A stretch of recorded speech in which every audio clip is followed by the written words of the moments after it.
Alright, we're back with some Mill. Give it a thumbs up if you like it. Subscribe to the channel if you want to. I'm Eric from SideboardMTG, and you're watching YouTube Gaming. Let's get back in here, right? Everything's still coming up.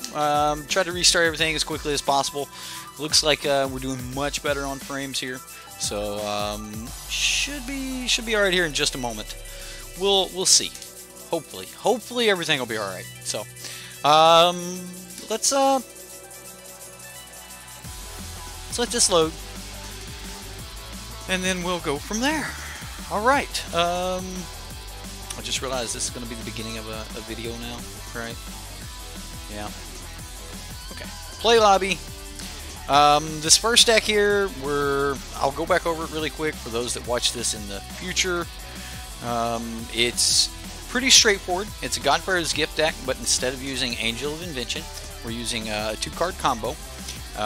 It's technically a combo to get a combo, which makes it a little bit harder to pull off.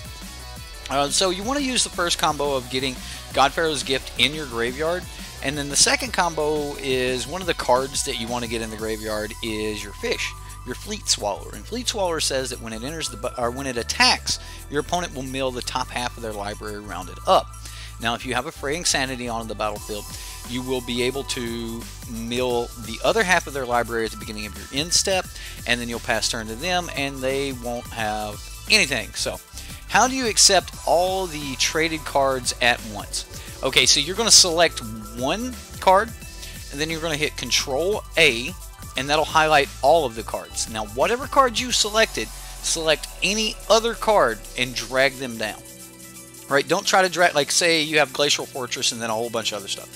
Don't select Glacial Fortress, hit Control A, and then try to drag that one Glacial Fortress. If you Control A, then grab something from somewhere else, right? And that'll drag everything down for you. So the idea is to get the Fraying Sanity down, which will finish milling them. So hopefully you guys kind of get the gist of it as we're going into it. I don't want to go into a full deck tech again. I just want to get back into the games, right? Yeah, we're back. Alright, so Fish Mill. Can we get it to work? We did get it to work there right before everything went haywire. Fish Mill broke the stream. This is actually really good. So we're just strategic planning into yeah. We're just going to irrigate farmland. Just start playing strategic plannings till we get down to Fraying Sanity and go from there. Against an aggressive deck, we do have the opponent scooped. Okay. No, it's not a league match. Right now, I don't actually think it'd be very advantageous to play Mill with all the Nexus of Fate decks floating around. Unless you had like a blue-black Mill or something like that. Mainly blue because you're going to need that. And then black because you're going to need a way to get rid of Nexus of Fate if you run into it. So I definitely think that I definitely think that you're going to want to play like Lost Legacy or something to get rid of Nexus of Fate. You're going to need to be able to exile that card. Otherwise, you're never going to mill anyone. So, are there any good mono red decks in Standard right now? Since Paulo, since PV Paulo de Dama de Rosa, I think is what his name is. Basically, ever since he got, you know what? This is a blue-black deck, so I am going to go ahead with the strategic planning. Probably just going to start trying to cast Fraying Sanity next turn. Mill might not be the greatest thing here, but it also may be terrific. Yeah, we may just start playing Fraying Sanities. Ooh, we hit the land to do it and everything.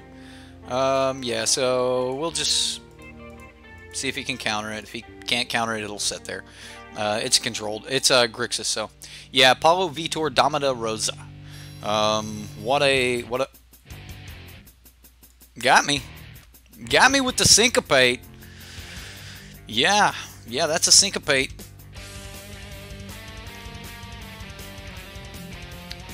We'll play irrigated farmland. Well, we can't play that, so we'll play the other Fraying Sanity. So we'll see if we can get him here. We had 2. Do you have 2? Oh my goodness, does he have another? Revolutionary rebuff. Well, I'm on tilt. I'm on tilt. Really?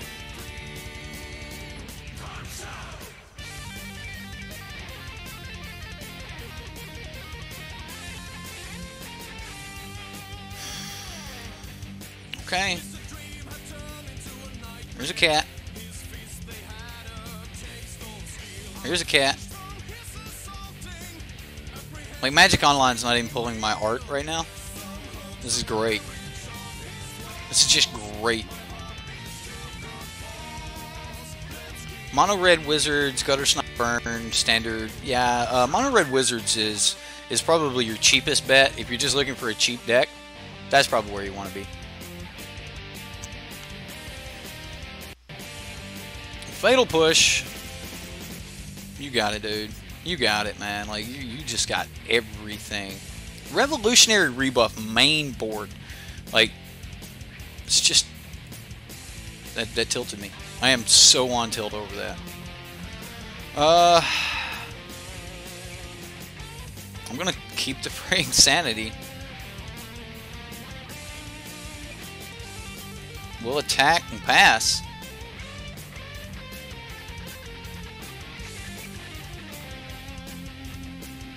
We definitely want to get the Fraying Sanity down because as a blue-black deck, he's not going to have a lot of answers for it. So we'll see what happens here.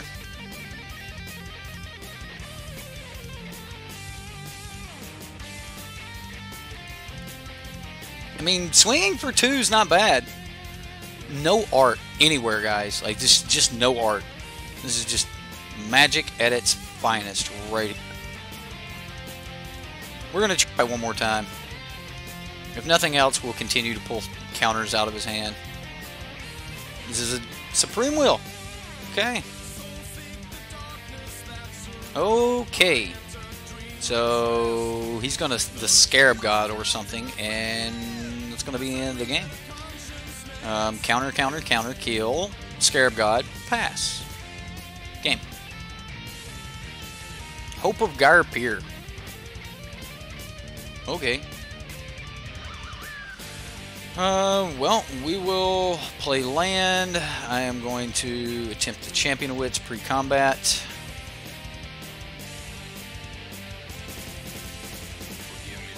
Looks like that's... He's hornswoggled me now.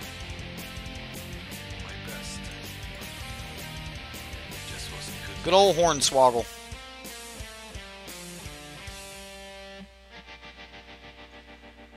Not even Essence Scatter, just straight hornswoggle.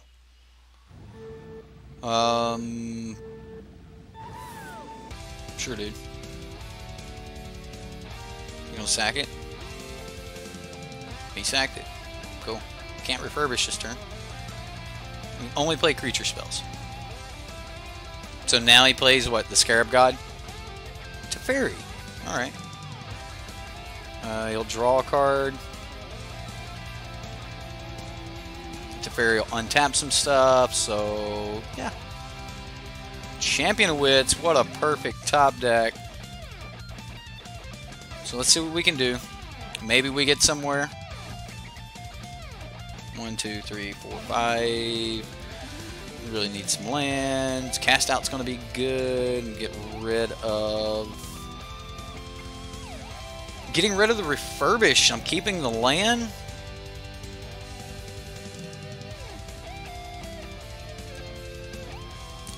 We'll attack Teferi. So he has to kill a cat here. If he doesn't kill a cat, now Teferi can't really bounce things. This is driving me insane. Absolutely no art. Magic Online. Every time we get ready to play Mill. Every time. Okay. A Vizier of the Menagerie deck you think is your last chance deck? Awesome. You would just like to see it get played before it rotated out. That makes sense, man.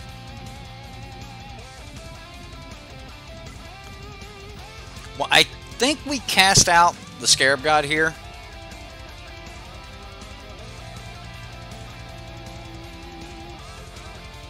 And then attempt to kill Teferi. I mean, he's probably got a Vraska's Contempt.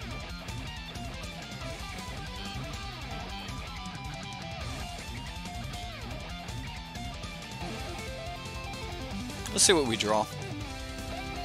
Like, just no art. The opponent's got art. Why does the opponent got art? Why don't I have art? I want art. What is he bringing back? Champion Wits?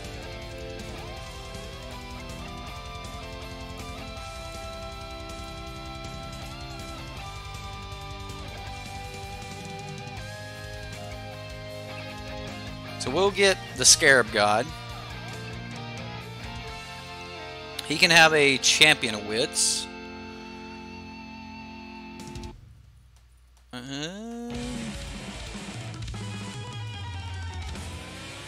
We'll swing at Teferi. He'll kill our Champion of Wits. I really didn't want him to get my Champion of Wits. That wasn't cool. Teferi and the Scarab God.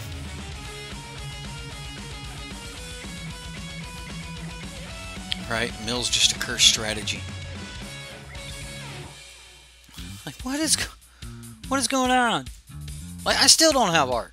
No art there either. Okay, well, we're going to attack Teferi. Like, he has to block. Like, okay, he blocks. Seems kind of bad. Well, I'll play the cat back. Teferi's at 1. I mean, what, does he just have another Teferi at this point? Yeah, the Scarab God's pretty good.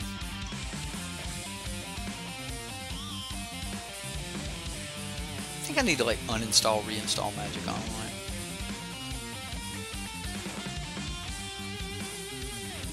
Oh, you're getting there, opponent. You're getting there. I'll take it. We're 29.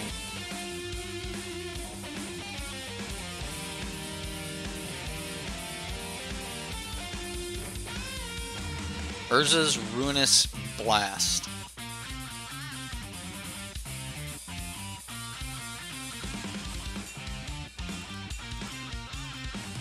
Let's go to the next game. Next game. Okay, well, we want Negate. We want Spell Pierce. We want Cast Out. And I'm not really worried about countering the Scarab God, because I still want to combo off. I don't necessarily need the Sacred Cats, because like, I just don't think I need them. Bring Sanities are still going to be good, because that's part of our combo. Sort by converted mana cost. I'm not going to run the Fumigate or the Cataclysmic Gear Hull. Now we need to cut 3 more cards here. It could be Strategic Planning. Strategic Planning lets us see 3 cards and it puts 2 in the grave. So I think I'm actually going to go with the Strategic Plannings. I could split it, but I'm not going to. Like I could go like you know, 2 and 1 or something like that. Yeah. I will. Madness. I'll reboot the client again.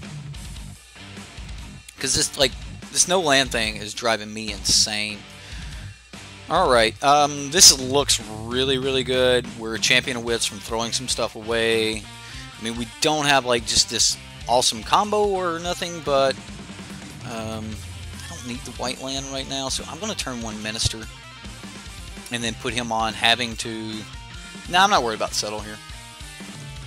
Like, the cast outs are going to help me deal with the Scarab God.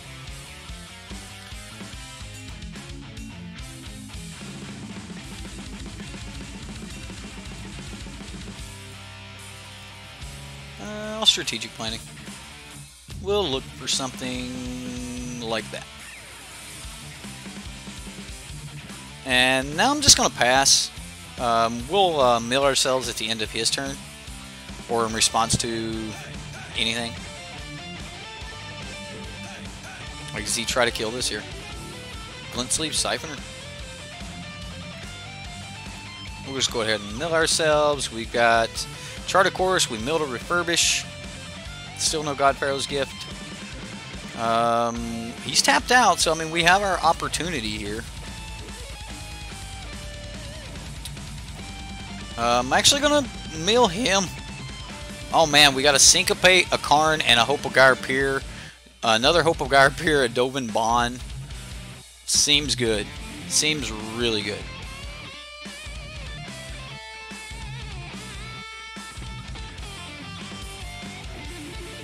Like, maybe it was wrong to try to do that.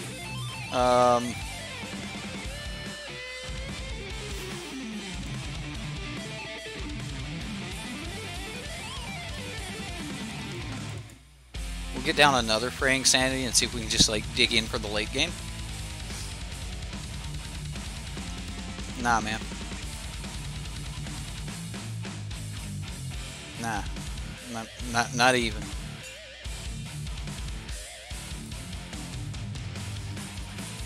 Oh yeah, getting in there. So now he's milled Swamp, Hope of Gyre-Pier. Well, we won't be dealing with many Hope of Gyre-Piers since he's got 3 in the grave already. He's down to 39 cards though. Fraying Sanity does not play around.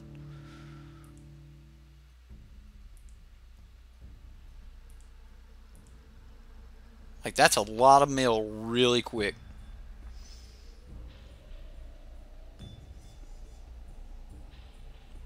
And Fraying Sanity, in case you guys don't know, checks on resolution. So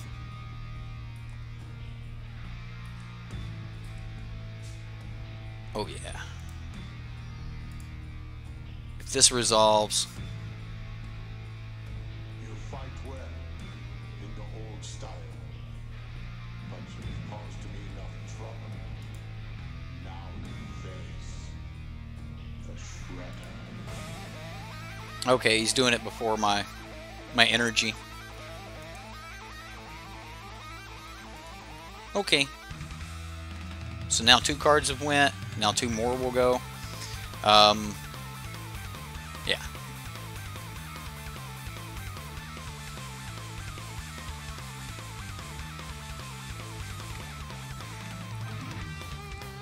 I mean, he's got plenty of cards in hand though, and he's drawing cards every turn.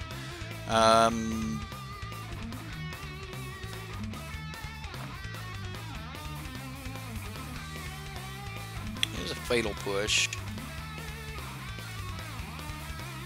I'll cycle.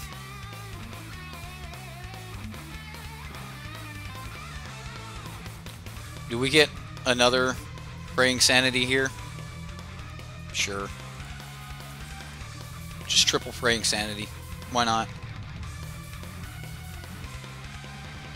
I mean, we are dying to Glint Sleeve Siphoners. Now at this point, he's like, well, I can't cast anything. I mean, he can still cast. He's got plenty of time left, but we don't need to mill him by a lot.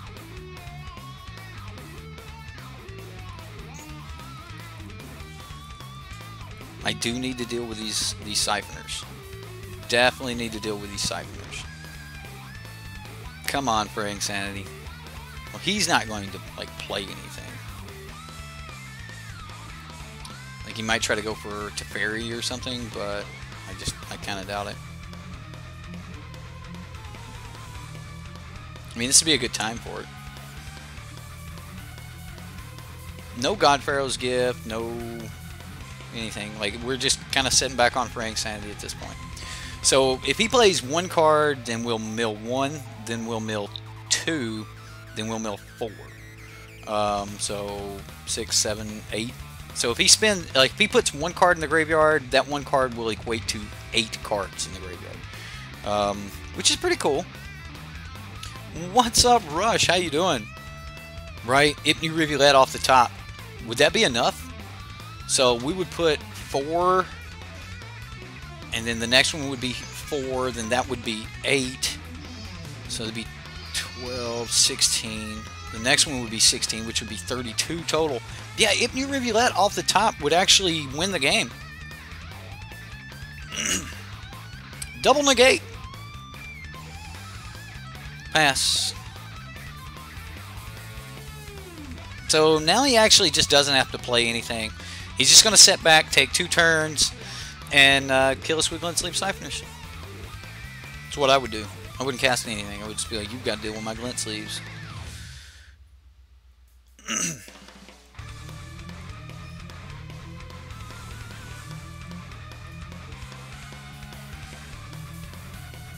Right, I mean, he has to play lands because he doesn't want to put anything in the grave.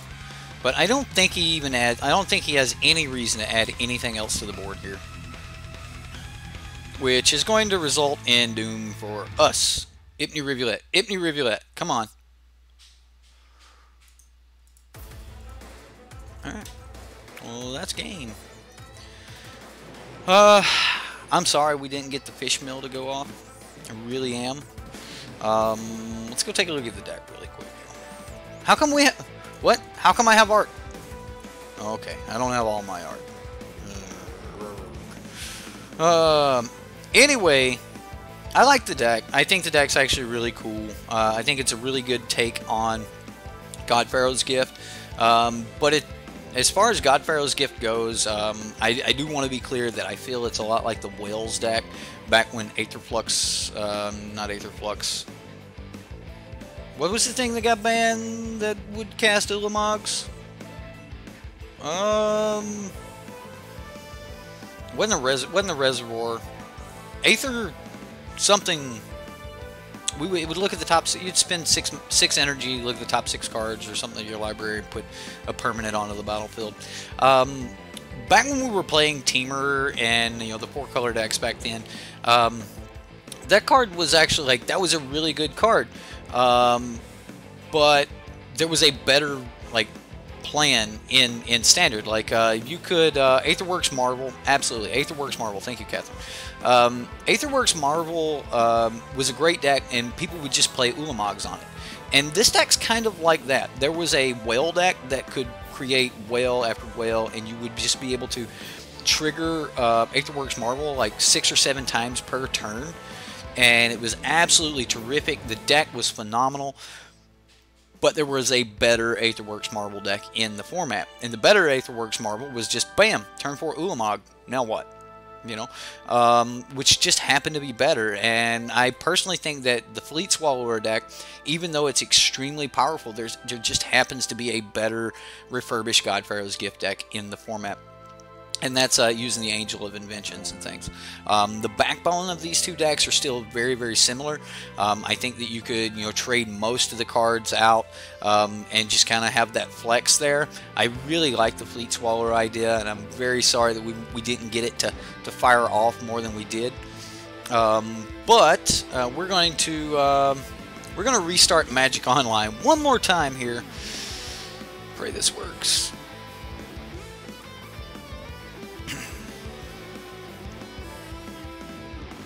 So again, the deck's cool. The fish meal is an awesome plan. There was a guy who played it in Phoenix.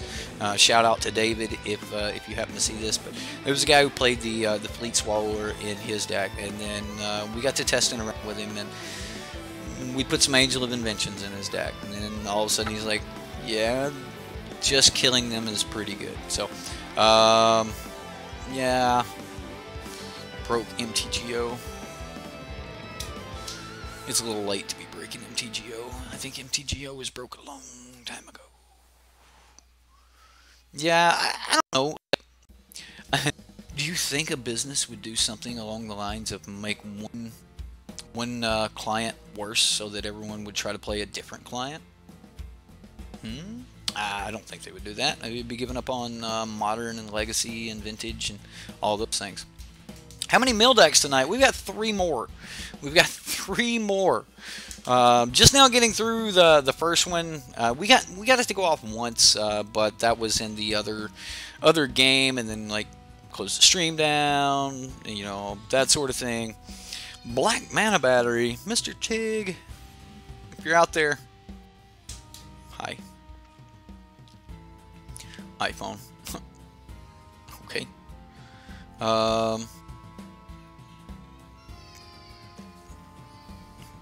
Does iPhone do that? They break one client so that you move to the next client, right? Like, does Apple do that? It seems right. Seems like a thing. I really think that the latest update for my Samsung just destroyed my phone. Like, my phone is so slow after the update. It is ridiculous. The battery drains like so much faster than it used to. It's crazy. They break each one to move up. Oh man, don't do that. Don't break Magic Online. Fix Magic Online. Like, you don't even need to like we don't even need Arena. We just needed this fixed. Like, Magic Online wasn't horrible. It's Magic. We play with cardboard, you know. Just digitize it. You think the next challenge deck we should do be to try to make Bone Dragon actually usable? Bone Dragon. I don't even know what Bone Dragon is. Bone Dragon. You ended up posting Teamer Mill earlier this. I seen the Teamer Mill, Rocker. I did. You had 1 less vote to make the list. Everyone else had. They had a couple more votes above you, man. I seen it. I did. The Bone Dragon. I don't even know what Bone Dragon is. Let's just let this load. I ain't even clicking anything. We're just gonna wait, Magic Online. We're just gonna wait. You're not gonna get us Magic Online. I'm so tilted by that dude's deck. Like, blue-black with the counters that he was running were just ridiculous. Really? Why is one drive open? Like, what is going on? Close one drive.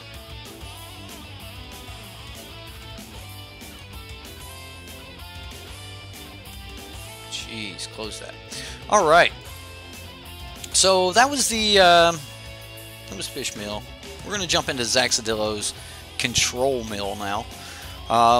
This deck, we played it in the past. It was pretty decent, but we were having problems with the stream when we tried to play Mill then too, and it just didn't seem to be working for us. Like, Mill is just not liking the stream. It's really, we still don't have the art for Search for Escanta. We got our lands. At least we got lands. Alright, we got lands. Okay, so it wants to flicker in. It's trying to, no, what's the flicker? Flicker? Whatever. Alright, Zaxadillo's Mill deck, it's pretty straightforward.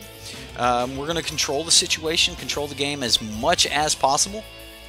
And then we're going to slip down our Psychic Corrosions and continue to just control the game as much as possible and let Psychic Corrosion just slowly get us there. Now, we do have one other mill card in the deck, and that's Patient Rebuilding.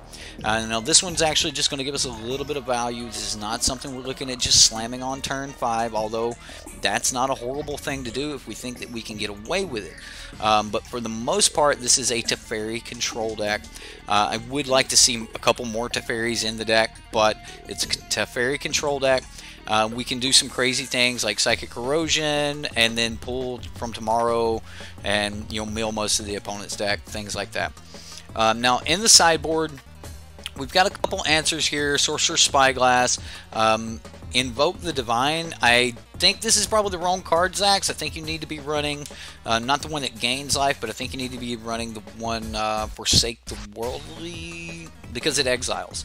It's really good card to bring in the red-black mirror, or not mirror, but red-black matchup, because you can exile Scrappy Scroungers and things like that. So that's the only thing yeah, we have 1 Forsake the Worldly right here. So yeah, there's 1 Forsake the Worldly, 2 Invoke the Divine. I personally like Forsake the Worldly a little bit better, but I can understand wanting to gain a couple life. So other than that, like, that's the only thing I really wanted to say about the deck. I'm going to jump into a game. Let's see what happens.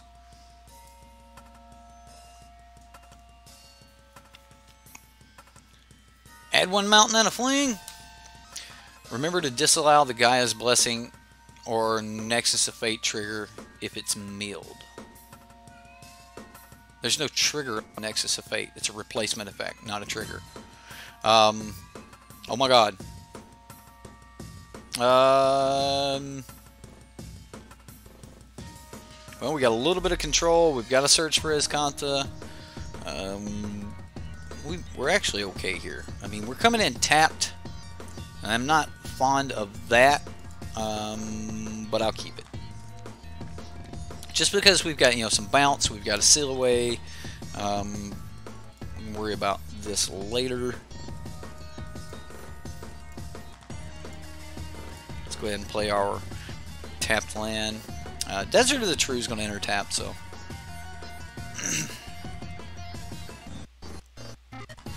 Syncopate, that's not going to help us a ton. Really, John really need to top deck some lands. Thorn Lieutenant. Well, there's a land. That doesn't hurt. We'll pass, and then, depending on what he does here. He's going to duress me. Okay. I mean, he can pick what he wants. He can take the Psychic Corrosion if he wants. He can take Syncopate if he wants. He took the Psychic Corrosion. Doesn't want to be milled out.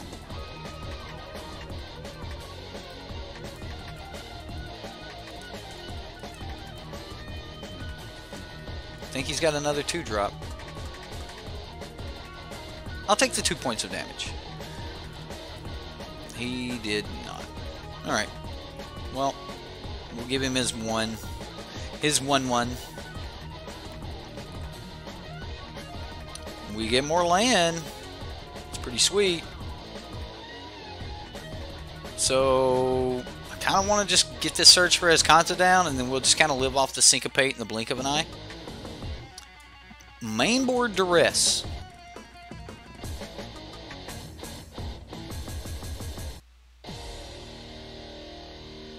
You got it, fella. You got it. Alright, so even the trigger doesn't have art. Put that in the graveyard. No, I want my land.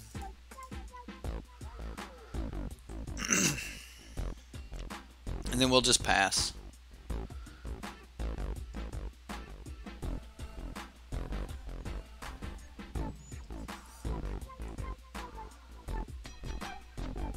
So we're going to take 3, go to 14, and then we'll see what he does at end of turn here. If he just passes the turn, there's no way he can just pass the turn, right? Wayward Swordtooth. I think that's worth syncopating.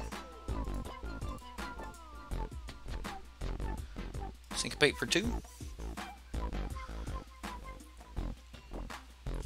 Search for Escanta reveals a Fumigate. No, we'll keep Fumigate. Now, this turn I can blink of an eye plus cycle cast out. Adventurer's Impulse. Cool. He gets a Blooming Marsh. So he gets a land off his Adventurer's Impulse. Okay.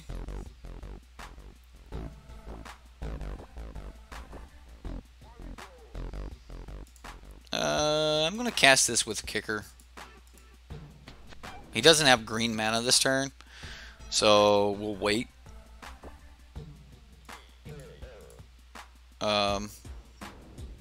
We get another blink of an eye. We'll take one.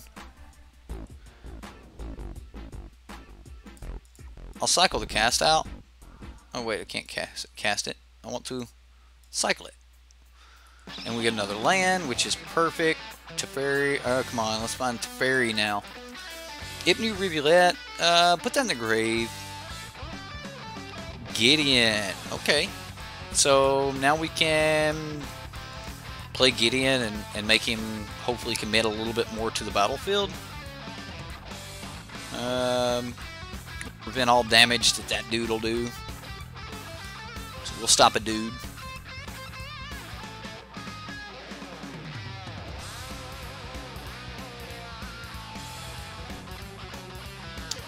Regisaur Alpha. Alright, so that's at Gideon for 3. This is at Gideon. We'll bounce the token, which effectively kills it, of course. Gideon sticks around for a little bit longer. No, we will not put that in the grave. I'll stop the Regisaur Alpha's damage, and this may get Gideon killed right here. But I'm okay with it. Like, I'm okay with getting Gideon killed. Like, if he goes land Carnage Tyrant and swings at Gideon, that's okay. We're just going to fumigate the next turn. We know he's got a Thorn Lieutenant in hand. So, I mean, he may just play Thorn Lieutenant and pass. But this could also just be Carnage Tyrant. He's just going to try to get in. Ripjaw Raptor. That works. This can also kill Gideon. So, that'll be a thing. And we do have 6 cards in the graveyard. So, if we just instantly just dump whatever's on top, we get to flip our Search for Escanta. But the only reason that I would just be really, really worried about that is if I didn't have a card to play. And I want to spend my mana on Fumigate this turn anyway. So I'm not so worried about you know, milling something with Search for Escanta. So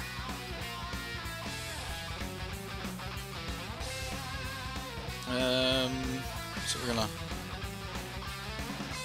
No, we will not. And then... The Gideon, oh, the Gideon, he killed the Gideon, that added to it. Okay, so we get to flip it anyway. And then he milled 2 lands, which Patient Rebuilding says that at the beginning of your upkeep, target opponent puts the top 3 cards of their library into the graveyard. Then you draw a card for each land card put into the graveyard this way. So we actually drew Settle, Glimmer, Disallow. So we can pass. We can pass. We can disallow and settle. So if he draws like a duress or something, then we'll just, you know, stop it. There's a Ripjaw Raptor. There's no way he swings into this, right?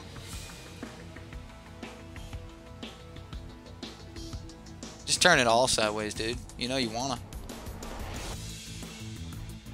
Oh, there's no way. Yeah, I'll settle that.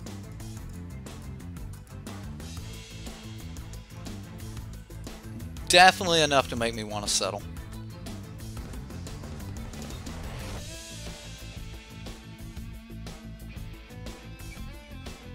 Like, just the value alone off of, like, getting some extra cards every time they mill a land.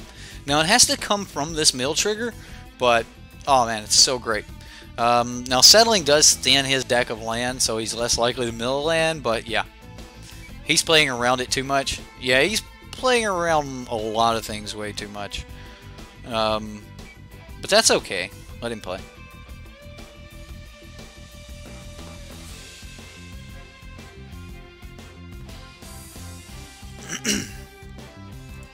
We'll go... Like, do we fumigate here and then just, like, have the disallow? I mean, kind of dead to Carnage Tyrant if we do this, right? I guess we gain a little bit of life. We have a disallow up for the Thorn Lieutenant, but you know what? Bone Dragon needed to be playable. It needed to be a 7/7.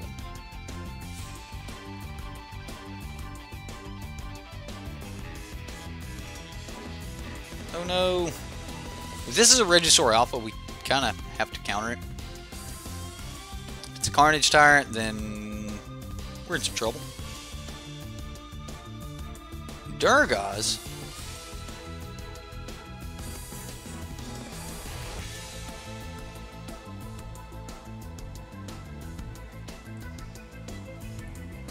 That's a Durgaz.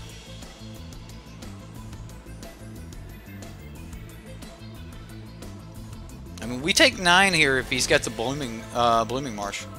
Or, Blossoming Defense, Blooming Marsh. If he's got Blossoming Defense, we take 9.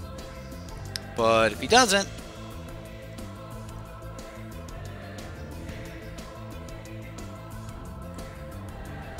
Alright, dealt with that. So, Thorn Lieutenant pass? Is that the rest of his turn? Could be a decent turn for him.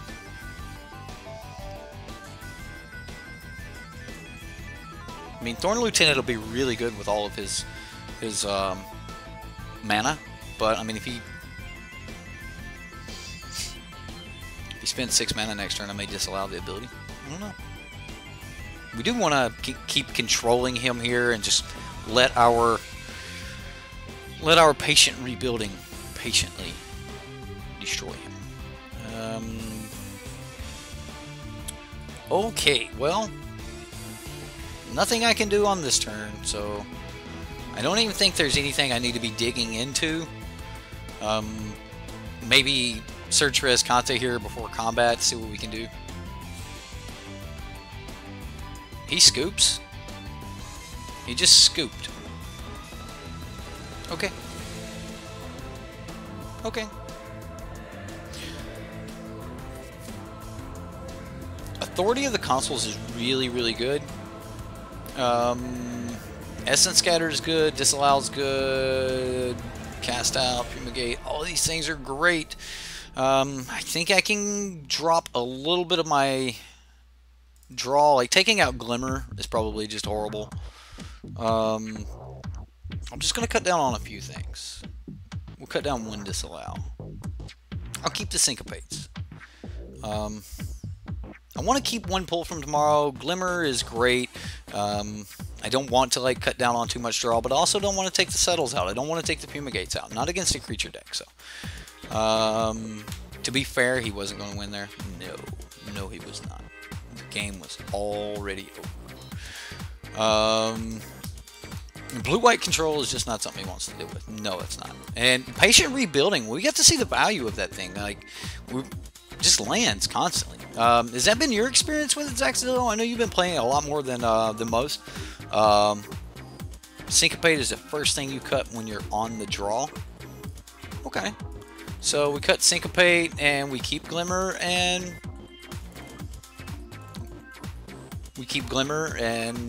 Pull from Tomorrow. I just cut the 2 Syncopates and a Disallow.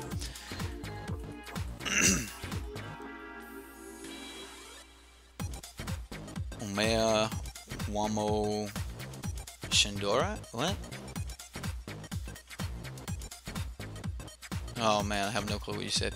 Blue-white control is just miserable, period. There are people at your LGS who refuse to play blue-white simply because they feel terrible for playing it. Plus, other people just straight up scoop as soon as they see it. Yeah. Patient rebuilding has been great in your mill decks. It seems like it. Every time I get it down, it seems like it's just doing great things. They don't get to play Magic anyway, so they don't bother. Ah, man. That's a horrible way to think about it. Control is one of the archetypes of Magic, and like when you build your deck, you need to have a plan against control. You need to have a plan against control. You need to have a plan against some type of combo deck. You need to have a plan against, some type of, aggro deck. And like that, some variant of those is what makes up Magic. And without control decks, then everyone would just be playing mono red. So I get what you mean by, you know, hey, these decks just stop people from being able to play Magic, but it's definitely part of it. So the cards exist, you can't be mad. Yeah, and for the health of meta, like of a meta in general, you need a control deck. Like, take for example our current standard meta. We've got this situation right now where we've got red-black is just, you know, a top tier deck. We've got the mono red decks are, you know, top tier-ish, right? You've got, you know, the Constrictor decks still float around. You've got the God Pharaoh's Gift decks that float around, you know, just under top tier. You've got the I mean, Constrictor and God Pharaoh's Gift both like tier 1.5. They're just right there, and they could spike and take any tournament. You know, you could just lose to Winding Constrictor, or, you know, blue-white God Pharaoh's Gift. They get some great draws and it's over. So far we're doing good. We're playing. If we can keep the. Oh man, our opponent is disconnected. This stream does not like Mill. We're not doing good at all, man. Poopy, we're not doing great, dude. It's not good. Like, we can't keep an opponent. Yeah, things are just bad. But yeah, control is definitely. Let's get back on the little subject I had going on there, where you know, you've got these aggressive decks. You got, you know, the mono green stompy deck, whatever variant it is in, whether it's in black or blue or whatever color, as long as it's mono green and it's got turn 2 Steel Leaf Champion in the deck, it's probably pretty good. That's one of the best openers, the best curves you can hit. It is the pure reason why we have to bolt the bird. You can't risk that turn 2 Steel Leaf Champion unless you're holding cut and you can deal with it. But if it wasn't for these control decks, like, you would have this crazy meta where it would just be who can get out the biggest dude that can't be stopped. So who can race to Carnage Tyrant? Like, that would be the game plan.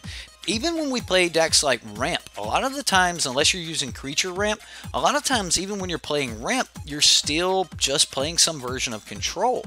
And you can also call combo, kind of like Ramp, kind of a combo. If I get this Ramp spell and that Ramp spell, then I can hit this spell on this turn.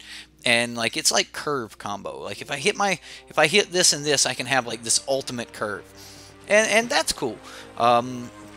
So like, we've got all these different styles in Magic, and without control, without a deck that just said then it would be really boring. So I know I hate losing to control when I come up against control. Yes, guys, there are other great decks. Blue-Black Control, Grixis, there's a ton of other great decks out there, okay? Like, I wasn't trying to name off the entire meta, I was just trying to name some of the aggressive decks. Mid-range kind of fits in between, like, aggro and control. You've got, like, Ramp that fits between, like, control and combo. You've got some other, like, creature-based, you know, value decks that kind of fit somewhere between aggro and combo. You know, and combo can be a lot of things. Like, you can ooh, I got this wizard down, now I can play this spell for a cheaper price. Or God Pharaoh's Gift kind of fits somewhere between aggro and combo. I want to hit you with a big creature as fast as possible, and I'm going to use a combo to get there. Like, the only thing I really say is like a true combo is one of those, when I hit this, I never pass the turn again, or at least you never get a turn again.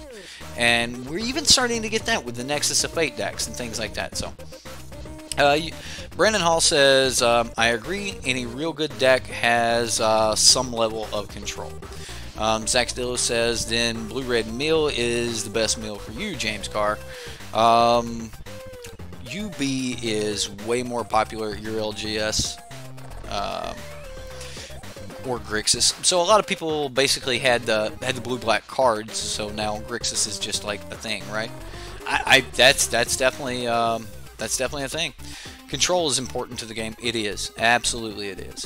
For us to have a viable meta in general, we just have to have these control decks. All right, I'm done. All right, Zax, we made that dude just, you know, pack up his cards and go home. He just packed his cards up and went home.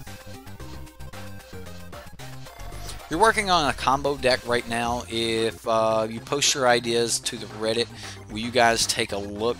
Let me know what you think. You're starting to think it's wasted all. Think that you wasted all night brewing. Post it 100% Poopy. Post that. Guys, head over to the Reddit. Check out what Poopy's got going on. Give him some love. Give him some feedback there. You know, let's see what he's got. On another note, what just happened to that game? The opponent disconnected from Magic Online during sideboarding. So we went all the way through the time on sideboarding. So he scooped, and then he just closed out the game. And then, like, 2 minutes later, the game realized that he had closed it out. Your meta is the one that lacks a blue-white player, so Esper Grixis takes its place. Heard. So you just don't have a blue... Well, Esper's kind of blue-white. So, I don't know. Well, we've got a 2/3 lander. It's not bad. It's not bad. I'll keep it. Your meta is... oh, I already read that. I'm sorry.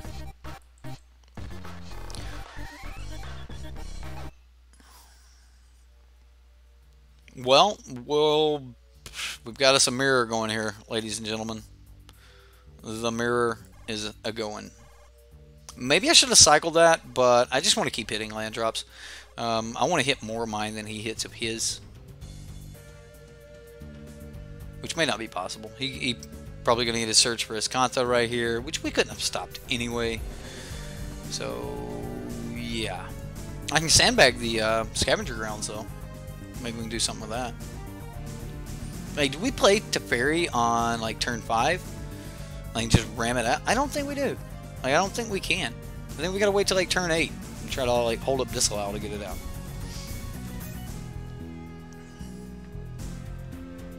The pull from tomorrow will be great because we just trade the settle for whatever card.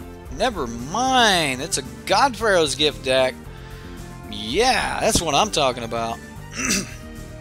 We might be able to beat this. Strategic planning, chart a course, another strategic planning, and a land. Or, well, the strategic planning, sorry. Chart a course and strategic planning was his. This is gonna be so good.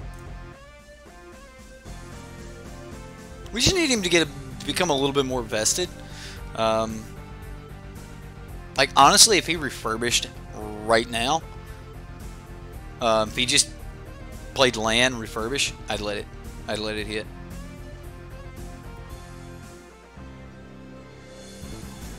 Champion of Wits. I will scatter that.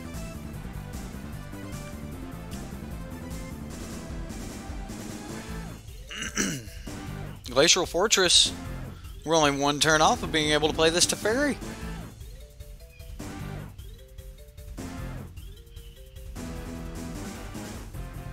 So, what do we got here? Champion of Wits. Sure.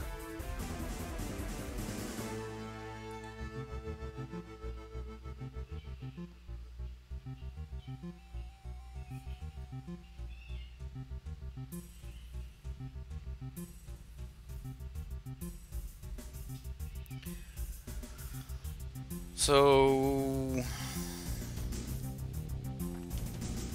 we can go Teferi, uptick. Ooh, there's the Angel of Invention and everything.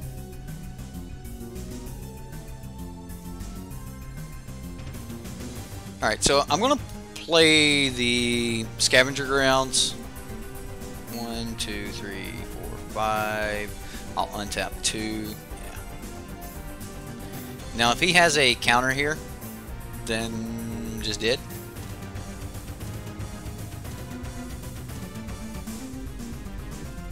Ooh, Silhouette. That's great. Alright, so we're going to go ahead and move to our untap step. Our untap step. Our Teferi untap step. So we'll untap these two. I will go ahead and do this now. We'll just get rid of 2 God Pharaoh's Gifts and an Angel of Invention. So, I mean, that's not bad. And it also keeps the Search for Mezcanta from flipping, so... Right, then a Scavenger Grounds ruins your fun. Yeah, it's kind of how we felt when we was playing Fishmail, right? It's like, aw, I get to do that either, but I wanted to do that. So yeah, he's swinging it to Fairy, that's fine. Our Exile here will be great on that. It gives me something to do on the turn as well. Minister, that's fine.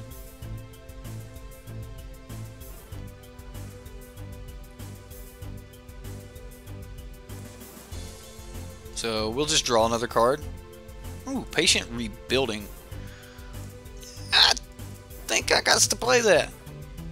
Even against the God Pharaoh's Gift deck. I think I just want it. I think it's just something I need in my life. So land.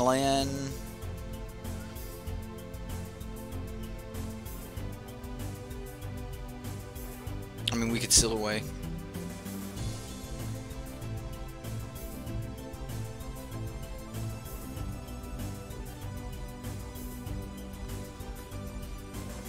He milled a God Pharaoh's Gift with no creatures in the grave, which is okay, I guess. I mean, if he can just like get it out on the battlefield, then it's not bad. Almost feels like Reliquary Tower should be in the deck. Maybe it should.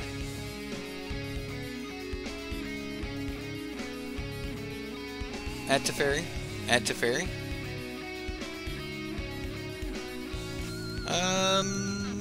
I will... I'm going to seal away the Champion of Wits.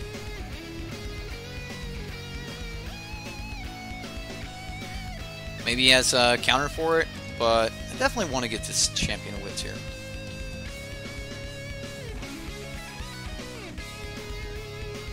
We just have to make sure that no matter what, he can't cast Refurbish.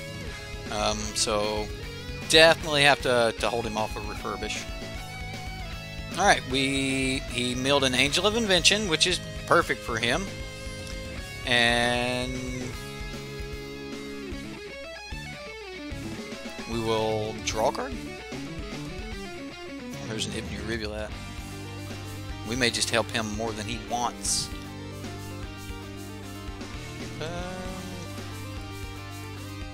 I'm going to go ahead and play the Seal Away.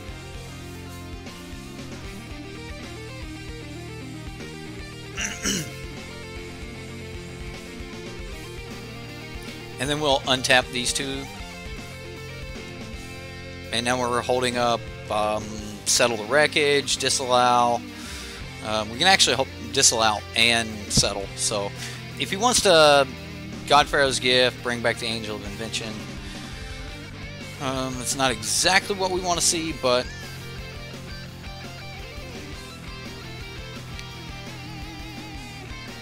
no Refurbish.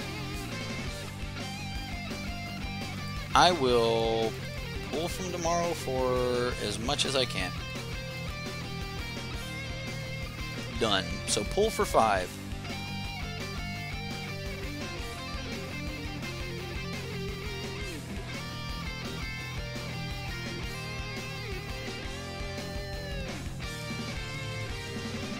Negate. Awesome. Okay. Okay. Cast out on my Teferi, or are you casting out on something else? No, it's on Teferi. All right. Well, give me a blink of an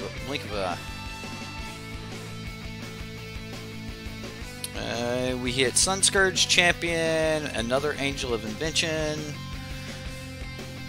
and a Teferi Superstar. So we can draw a card. We get Essence Scatter.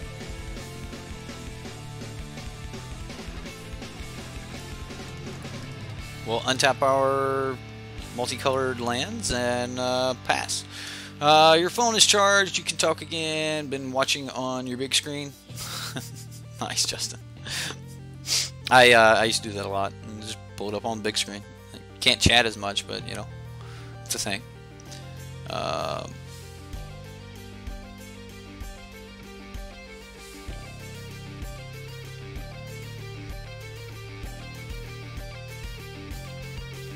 So, I mean, if he goes for the refurbish, do we let him have it? I mean, he's going for it.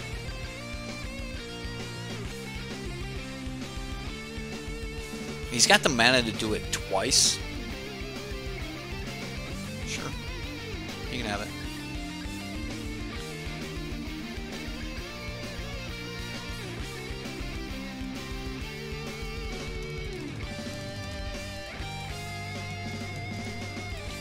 I'm going to disallow the trigger.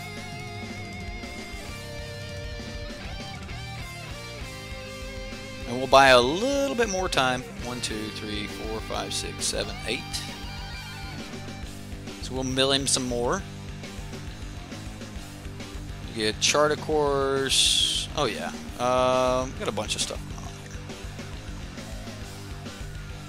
here. Alright, so I am going to put God Pharaoh's Gift back on top of his library. And then, like, I expect him to have another refurbish anyway. So, yeah, that's probably bad. Let's play Ipnu Rivulet. And then I'm going to play a Search for Escanta, and then I'll just pass.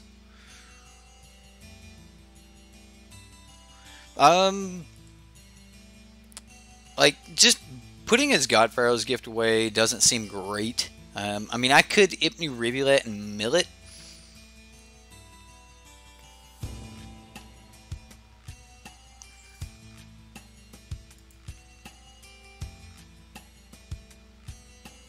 You know what? I think I will.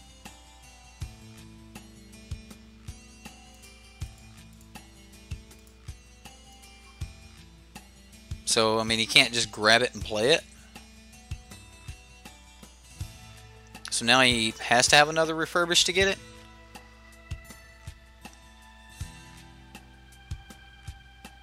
Which he may find. He revealed nothing. He whiffed on the search for Escanta. He would have been able to get God Pharaoh's Gift or a Chart of Course, but apparently he whiffed. Here we go with a second refurbish, which we were kind of expecting.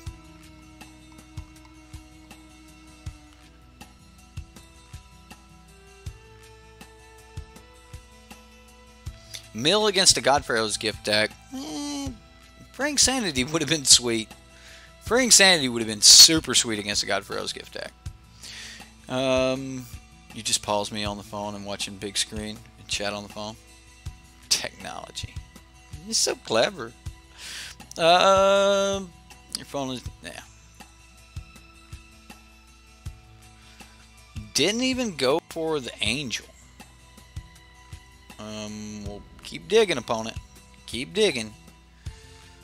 So we're still at 20. Like, we save Teferi here? We have to, right? I have to save Teferi. We've got Fumigates, we've got other things, so I think we just try to save Teferi and then go from there. Buy ourselves just a little bit more time. I mean, he's got plenty of cards in his hand now, so another land. He might have some other things to do. Come on, settle.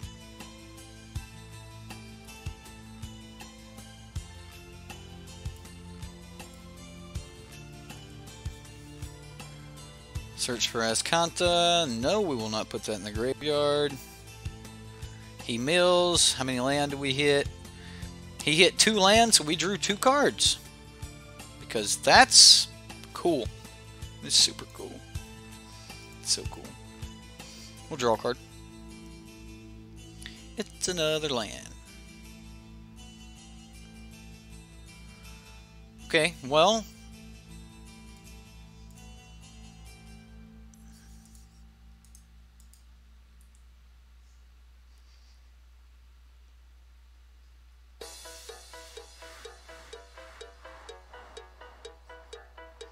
So I think we just keep up cast out and settle the wreckage.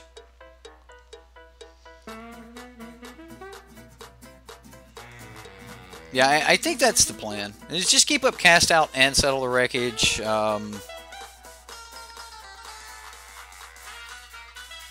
He's completely tapping out here. Search for Escanta. We'll see what he finds. He gets a Fumigate. That's what he can find. I am going to play Cast Out.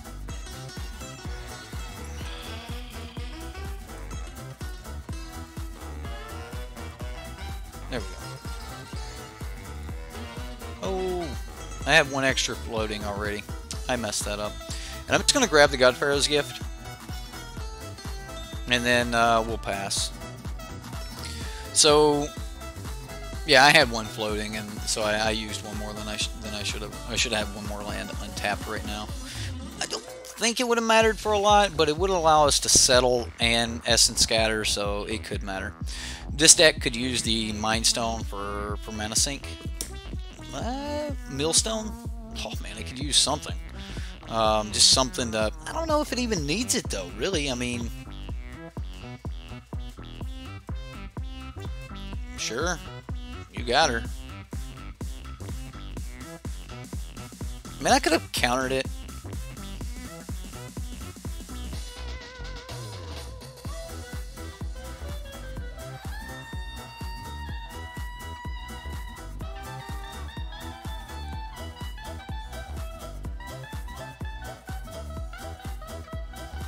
We still got what?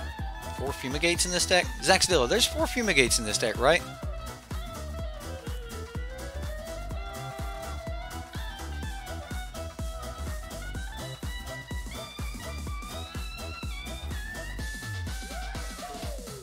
Oh well, Teferi's at 1.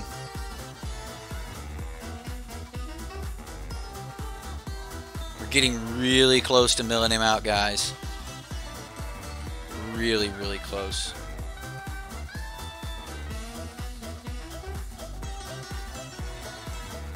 We still don't have enough in our graveyard. We have cast 1, 2, 3, 4 spells this game. And use 2 lands. I don't know. We've cast other spells. They're permanents on the battlefield, but we just don't have enough in the grave to do wondrous things. All right, so we get Thopter Arrest, Champion of Wits, and a Plains. Syncopate. Just put Syncopate into the graveyard. I don't think so. I think we want that counter. All right, so we will.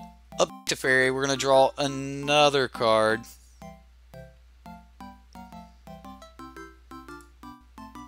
Got there.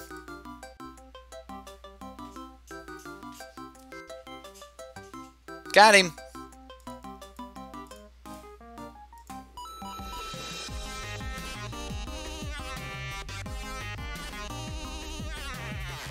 Pull for 6. Pull for 5, it'll do it. That will do. That will do.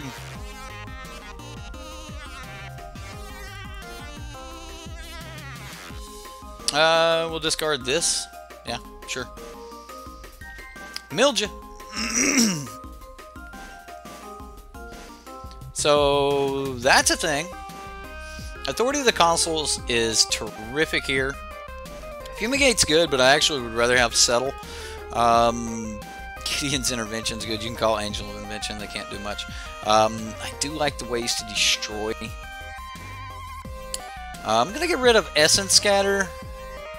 I'm going to get rid of Seal Away, which seems like it may be bad. I'm bringing in Negate. Forsake the Worldly. Destroying their artifact, just putting it back in the graveyard is not exactly where I want to be, so I'm not bringing in the Invokes. I guess that's gonna be about it. Yeah, I think this is where I want to be. Syncopate's fine. It counters on curve, so... Does this run Reliquary Tower? No, there's no Reliquary Tower. I mean, maybe it could, but... like Zach said, I just don't think it needs it. Or he was talking about the Millstone, but maybe one Reliquary Tower. Put it in instead of the Meandering River, right? I don't like that card. It does have one tower. Does it? Where's this thing at? Oh, yes, there is a Reliquary Tower. Look at that. How about that? I didn't even see it, Zach. Didn't even see it, man. Alright, here we go. Game 2.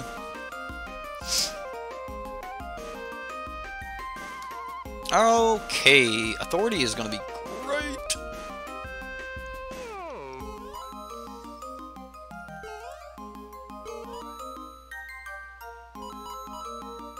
He mulliganed to 6.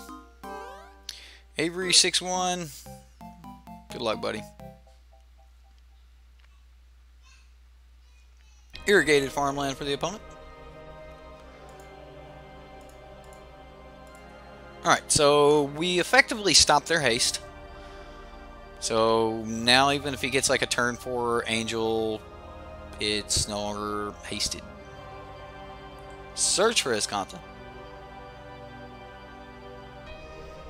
We just play like Hypno Rivulet and bounce it. Like, you ain't getting no value.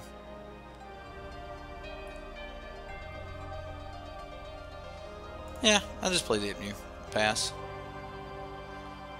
Scavenger Grounds is going to be great. We can just actually start sacrificing the Hypno Rivulets instead of... Yeah, it'll be good. Zach, you got a really good control deck here. I like the fact that you got just a splash of meal to make it work. Fortunately, though, like, you just can't beat Nexus of Fate. Look at that. What a perfect target. Exile it. Syncopate does exile. Goodbye, Sunscourge Champion. Now I feel like I'm in a little bit of trouble.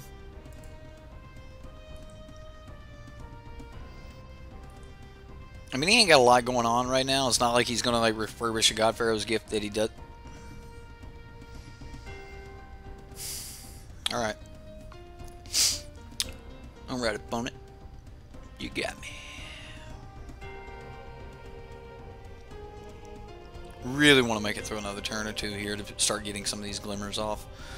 We could start resolving some glimmers. We'd be doing alright. We all have our specialties, and you think Zax is control. Yeah, oh yeah. You think? you think I play control? Yeah. Yeah, he's definitely a control guy. He's big on the finite amount of life. Or amount of fun in a game. He definitely, in my opinion, he lives by that mantra. Mantra? How do you say that? Well, we will pass here. We are set up for a glimmer, which is good. We could also just blink of an eye if he, like, refurbishes back this God Pharaoh's gift somehow. Wow. There's no way he does it, though. No way he goes for it.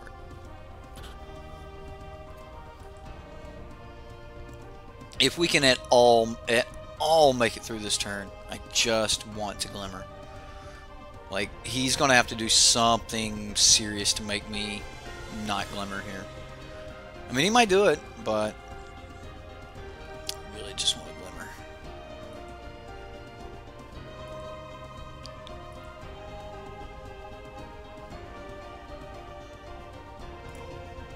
Blue, colorless, colorless, colorless, Glimmer. Glimmer of Genius is so good. I want to settle the wreckage. So we're going to keep the settle. I don't want the authority. Double settle. And a pull from tomorrow. Okay, opponent. I did not hit a land. Glimmer into no land. Oh, come on. We can't even settle right now. Luckily, though, the opponent's really not doing a lot to our face here. Oh my goodness. Okay. Well, I mean, we're doing a little bit to our face. Glimmer again. Do I want both? Top.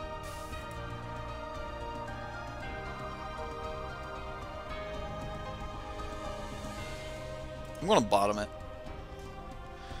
Okay. Silhouette's not bad. Negate is not bad.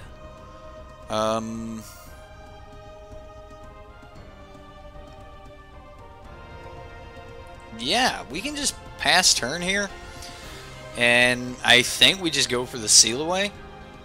I think he's just not wanting to put more things in his graveyard.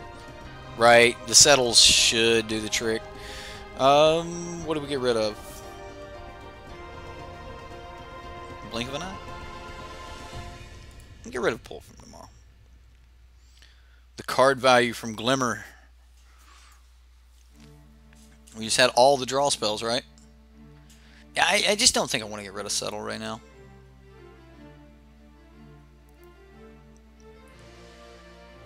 And I'm even willing to take one more point here. Or one more swing. At the end of this turn, though, we'll try to seal him away. Seal away. Come seal away. Come seal away.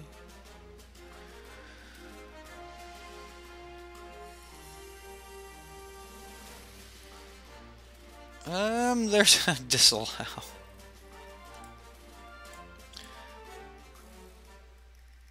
Do we get blown out if we Teferi right here? I pass. Wait a minute. Even if we Teferi and he counters it, even if he counters this, then the authority of the consoles has our back.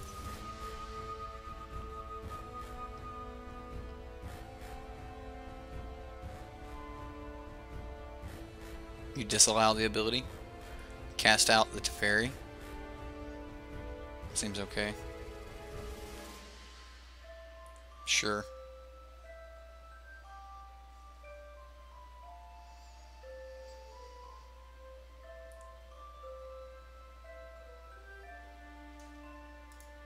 Play the Reliquary Tower.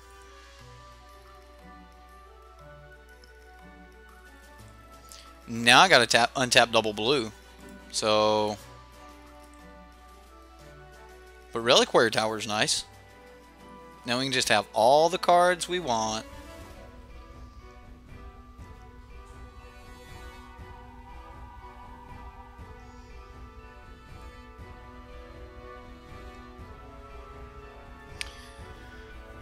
Zaxnilla, would you add more Teferi to this deck? Do you have more Teferi? How do you feel like your Teferi count is? Like, where do you feel that's at? Well, I think he may just wanting to be looking at our hand, so yeah, you can look. You're gonna get to see it anyway.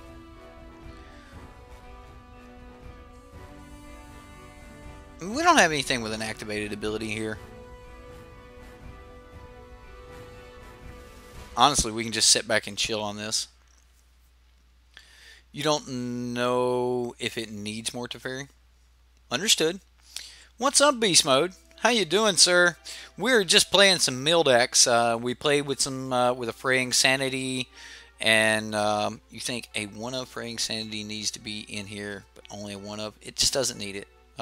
His mill is based off of the card draw, and I actually like that. Like the more cards you end up putting in this deck to try to avoid it. Like Fraying Sanity would have been sweet, especially in this matchup. It would have been sweet. Don't get me wrong, but the deck just doesn't need it.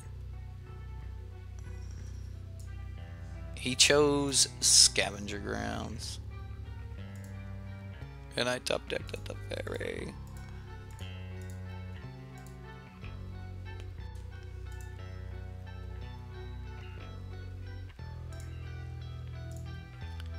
We will draw another card. That's pretty sweet. So if he gets rid of this Teferi, we cast out the cast out.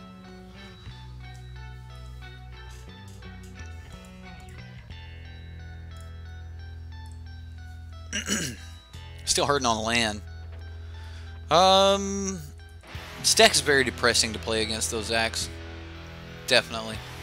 Definitely. Like, you just don't get to do nothing. Like, our opponents are wanting to try to do stuff, and it's just not happening.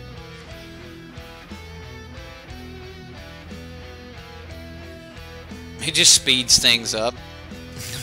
Understood. It's got patience, and it can rebuild. Fragmentize. Sure.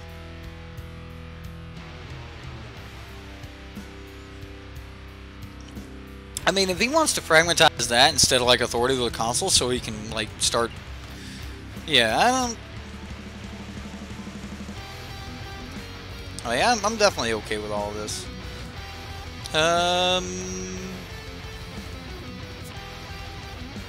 There's another Settle the Wreckage.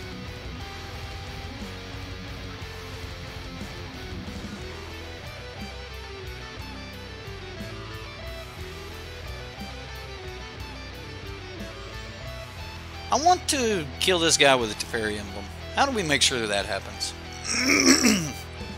Excuse me. Oh, I should have muted. I'm sorry. Yeah, my land and yours, dude. Let's do this. I am so sorry. I should have muted.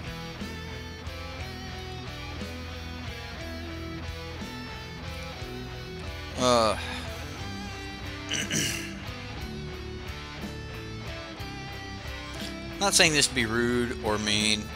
You think it is a funny coincidence, but you look like Jack from...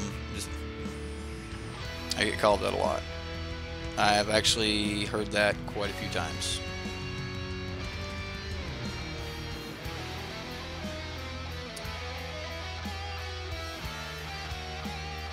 Didn't Jack get killed? Jack's dead.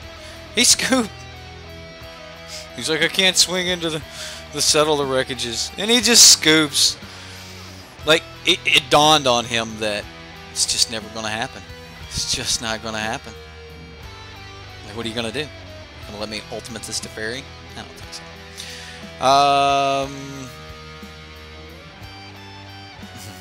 Yeah, well, the opponent just scooped before we got there. Alright, guys. So, here's the game plan. We are going to... Matter of fact, I will do this because I know there's a lot of you out there wondering about it. Some of you may or may not, but we have got to turn in these decks, and we'll do all of this. Oh, come here. There we go.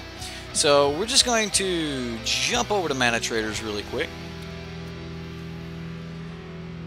and then I've rented 100 cards, and that is the max you can rent. We'll click return. So we're just going to request a return, and the bot will come get. They will come get their own cards, you know. So while we're waiting on that, I'll talk to you guys in chat for a second, and then once that's done, we'll make up a wish list with the other 2 decks that we want to play, and we'll pull those cards. So we'll let this. Lincoln's going ham in there. So Eric, Naya Land Destruction with Sylvan Awakening is a thing now. It did well last night. You're calling it Land Awakening. Brandon, send me a list. I try to check my email, but that's a horrible way to contact me. You're not on Patreon though.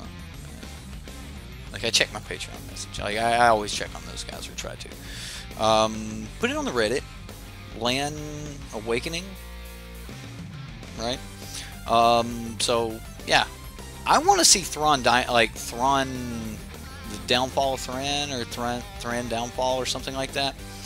I want to see some people build around that. Sylvan Awakening, yeah, that. Okay, so now we're gonna check our trade binder, or our wish binder. Now we've got a Jeskai Mill deck. So, as soon as this pops up, you can do it. You can do it.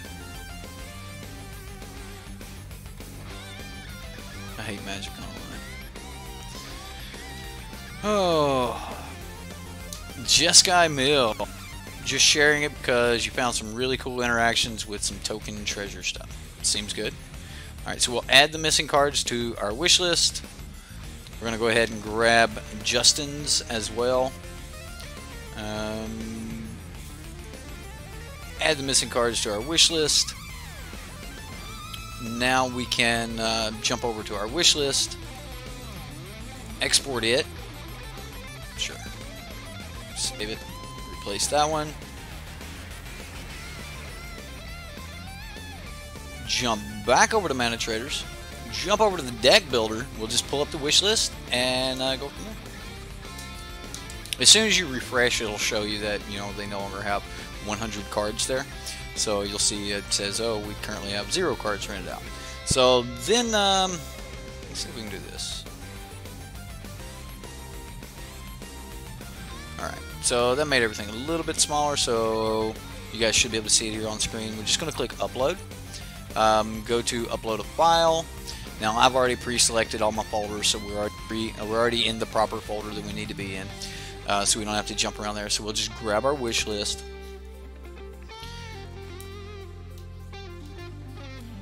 and then from here it'll pull up the cards that we need. We click rent. Take a couple minutes to get those, so it's as simple as just clicking rent, and then it'll actually ask if you know, because, you know, you can give it your card information, your account and everything if you want to do that.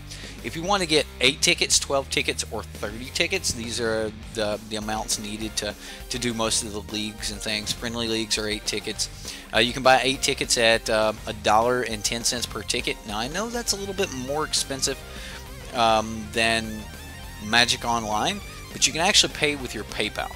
And for streamers and things like that, sometimes we have a little bit more money on PayPal than we have in other sources. So it's actually really handy if you do a lot with PayPal and stuff, and you just don't want to use your bank account money, I guess. I don't know. So Rush says, SideboardMTG, I'll send you a deck to your Facebook right now. Pick the deck you like best, either the Rakdos Wielder deck you sent or the Jund deck you're sending me. Rakdos Welder, or you can just let everyone in chat pick. Okay, so you've got then start explaining everyone in chat, and by the end of the stream, you tell me what you want to play, because this is your Patreon deck. This is your choice. I'm not going to force anything on you. You let me know what you want to play, and then say, hey, this is the list I want you to play. So, you know, like every month, Rush, I know, like I've conceded the fact you can send it to me on Facebook. That's cool, but you have to decide what you want played, man. Yeah, you need to do that. You always use your PayPal on MTGO and MTGA. Understood. Understood. So we've got about a minute here. I'm going to go refill the coffee cup. I'll leave you guys with some music and good old lamp here. And we'll be right back. So I'm going to minimize this the bot should show up with the cards in just a moment. So I'll go grab a fresh cup of coffee, and we'll see you in a second.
Okay guys, we're back.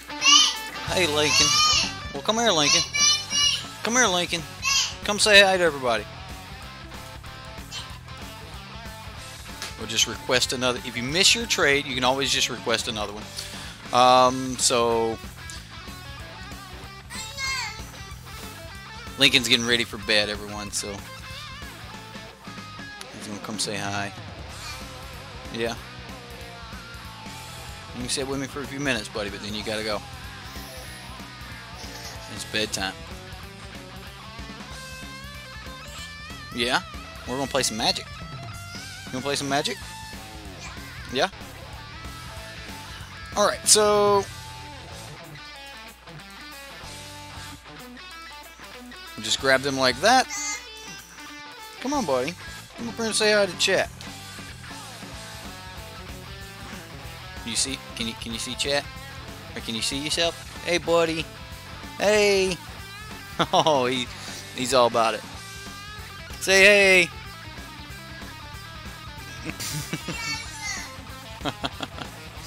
All right, bud.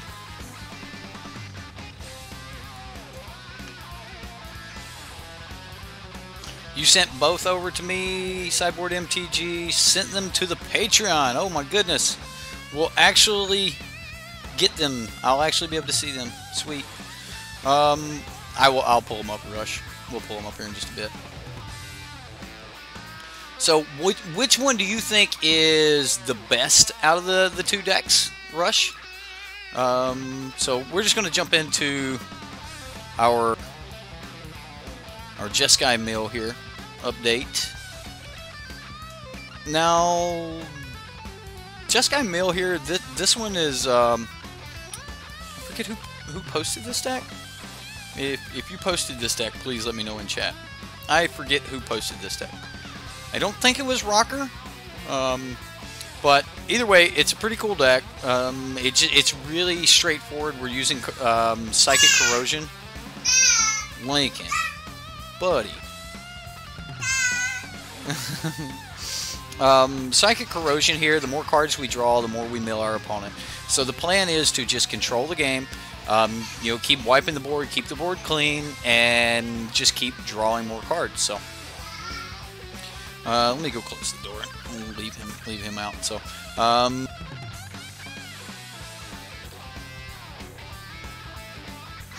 never mind. He's coming back. He's gonna hang out with us. Anyway, all in the same message too, Rush. Wow, that's great. I'm picking at you, Rush. Come on, Link. Come on, sit up here. Come on, buddy. Yeah. Alright, so the idea here is we get Psychic Corrosion down, and then we continue to draw cards with, you know, Chart of Course, or Glimmer of Genius, or we can even use our memory to draw a ton of cards.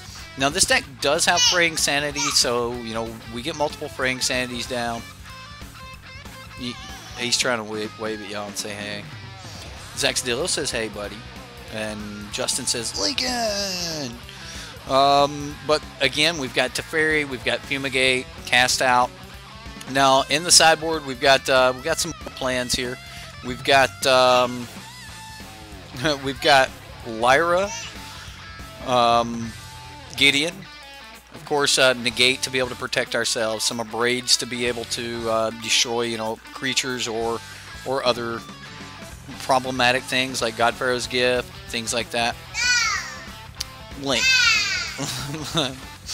He loves the camera. He loves the camera. You see the camera, buddy? You see yourself? Look, there's Lincoln.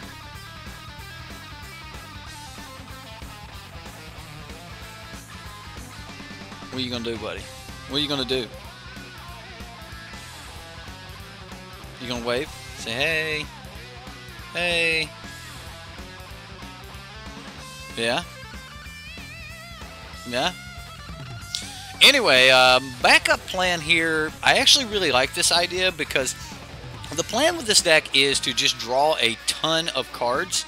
And then, you know, if we have something like a Nexus of Fate deck or something like that, we may just need a different way to win. And milling them may or may not work. So the backup plan will be, you know, the Locust God. And the Locust God actually just works really good with the main board plan anyway of let's just draw. And I kind of like the Locust God in these draw decks. So I do think that we should probably have like a pull from tomorrow or so in the deck. And, you know, because that's not a really big deal, but I would like pull from tomorrow in the deck. Now, Revitalize, gain 3 life, draw a card. I don't know how much I like this card. I don't even know if this card's really necessary. Honestly, we may just need something like Settle. So the Locust, the Locust God is indeed very powerful. Anyway, I don't know why it bothers me that you use dog instead. Anyway, so Revitalize, gain 3 life, draw a card, 2 mana. Instant speed, not bad. What are you doing? I'm playing Magic, what are you doing? He's just now starting to learn a couple sentences. We're still trying to figure out half of what he's saying. Alright, buddy. You're making a lot of noise. You're making a lot of noise. Anyway, so that's the deck. We're going to be controlling, just keeping the board wiped, and then kind of go from there. So, alright. Let's get into some games.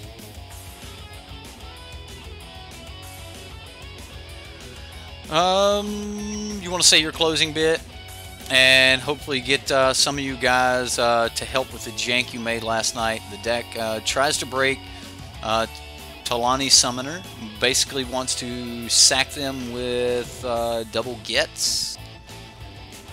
Double gets. Okay.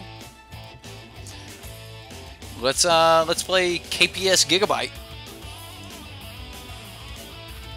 Oh, somebody got our spot. All right, well, we'll host a match. Let me close this door so that he doesn't come running back in and screaming at us.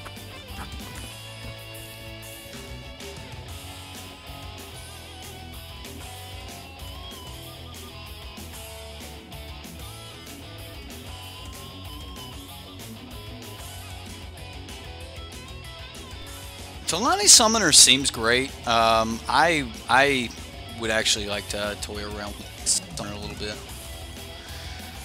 Oh no, we can't keep this. We have to mulligan. Still no land. Mulligan again.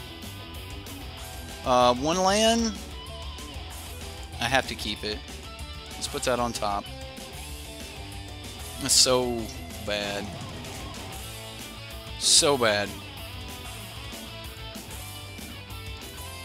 Did I miss something? Is this deck running like way too few land? 25. That's so we just got some bad draws. That's all.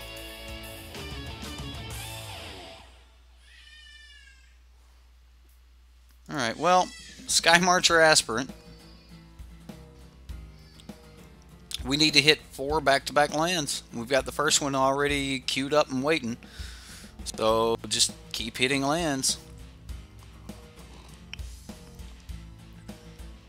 This way we can just like take some damage, play a Fumigate to save.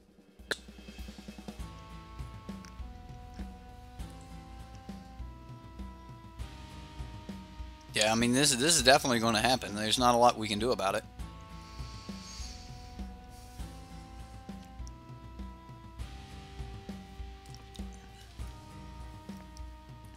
Adanto Vanguard.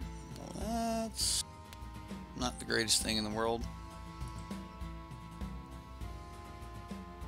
So, no land.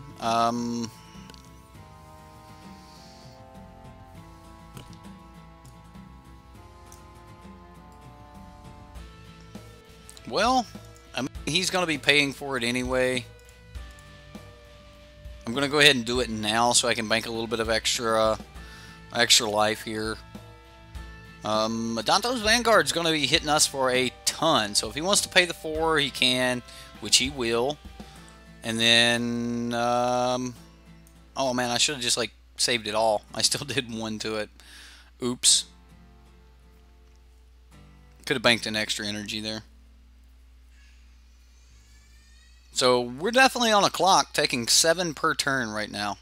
And not drawing lands. This could be bad. This could be bad. I mean, because the opponent really has no reason to not pay 4 life to save this, so. You were super excited for the Street Fighter tournament in your town and couldn't sleep, so you started brewing.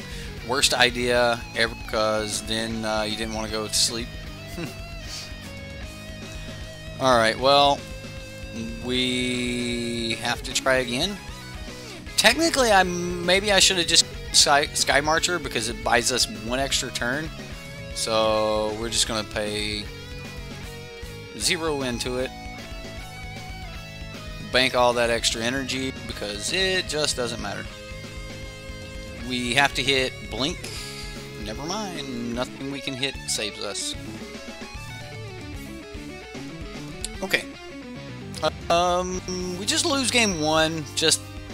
That was just bad. A Braid's going to be really good here. Don't think we have time to be using Revitalize. Lyra Dawnbringer is going to be decent. Gideon is good. What else is just not good? Commit probably ain't the greatest thing.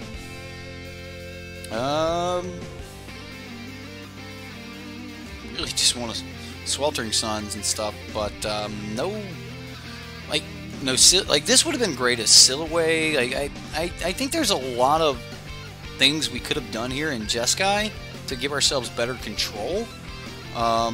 We just don't have them. Like no Silhouettes, no like the versatility of Silhouette is just so much more than Harness Lightning, and the fact that you don't actually have any other real reason to use the energy.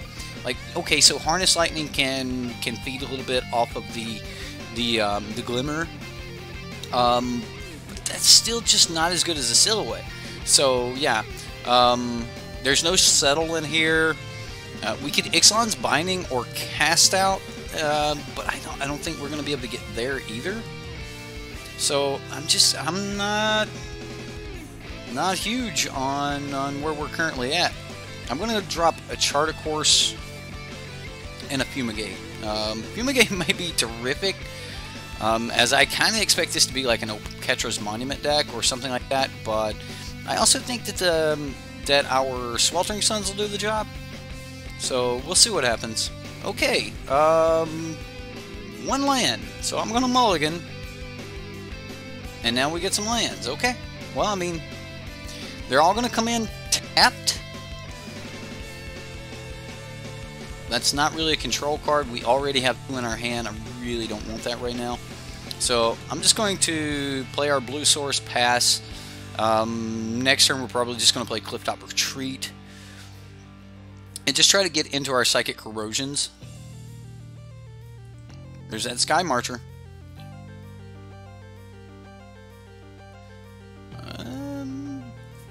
At least we have an answer for Thanatos Vanguard.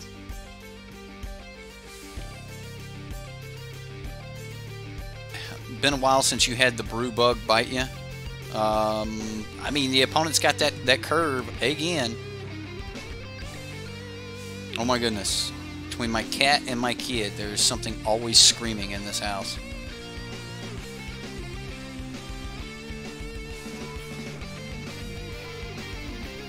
He wants out. He just wants out of the house. So we're going to try to save some old damage here. Probably just going to be killing the Sky Marcher Aspirant. I mean, I can wait. We can go ahead and get started.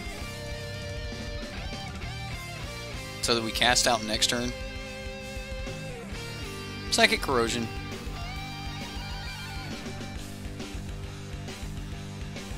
So we're just going to slowly mill him out here. He hit you last week, went to bed at 3 a.m. 2 days in a row.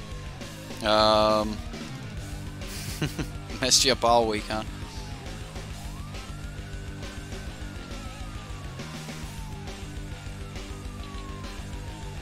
So now we're taking 7 here. Like, I don't think people... Like, why aren't we still playing Adanto's Vanguard here? Like, this card is so good. Sweltering Suns. We need a Sweltering Suns so bad. Alright, so this turn we play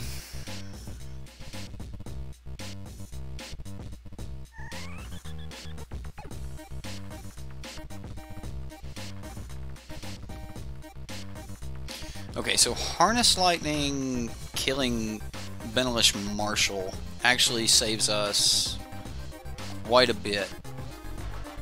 So we'll save 3, 4, 5.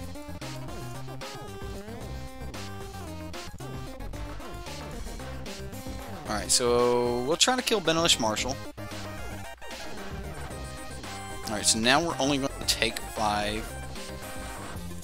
I am going to go ahead and cycle this land.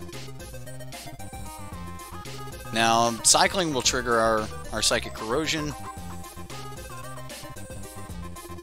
We'll take the 5.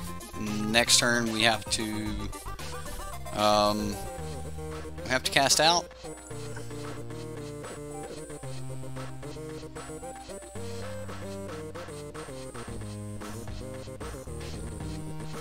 Aerial Responder. And what is this? Another Sky Marcher? Oh my goodness, give me something off the top that will, like, Sweltering Suns, please. It's a Glimmer of Genius. That was a good game. Yeah, we're dead.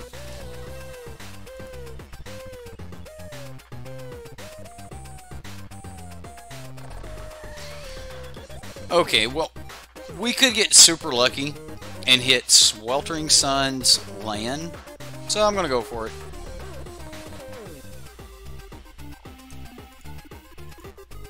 In this game, there's some fundamental parts of this deck that I'm not really fond of. I really didn't give it a good close look before we actually started playing it. It had a lot of votes, so I wanted to see it. Man, I really wish we just had, like, Silhouette right here. Harness Lightning should probably be something else. Chart, of course, is good. It's going to let us draw cards for our Psychic Corrosion, but honestly, I think you just want to have a couple really big draw spells in the deck and then just kind of do a bunch of it at once and just kind of have more control. So I'm not really fond of Chart, of course. Like, basically, nothing on this row impresses me.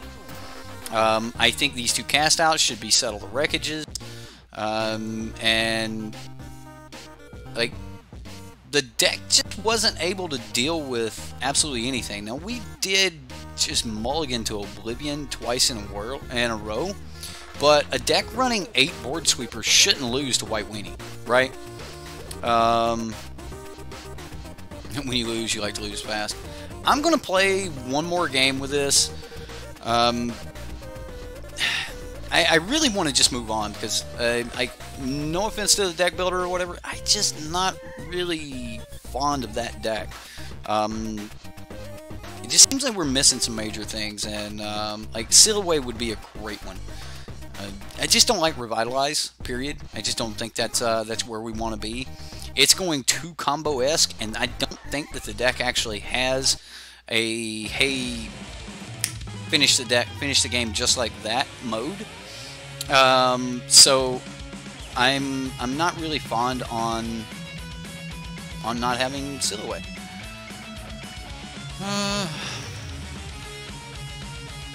Alright, so we've got a Sulphur Falls here, so we can play that next turn and then get into our push.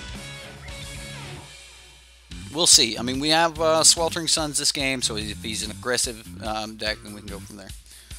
I just got smacked. No, I'm not reading that. Well, we can definitely get this before it gets too big.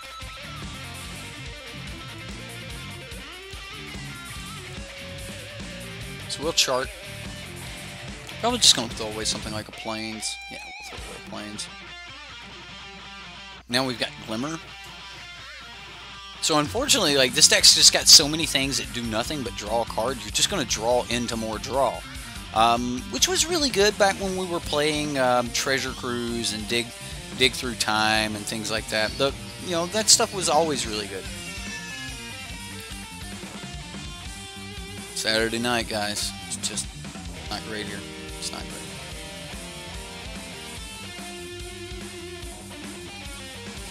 I mean, we can actually play around one more turn here.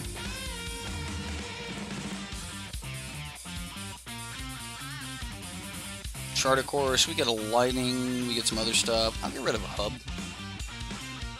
Could have got rid of the mountain as well, but the hub's fine.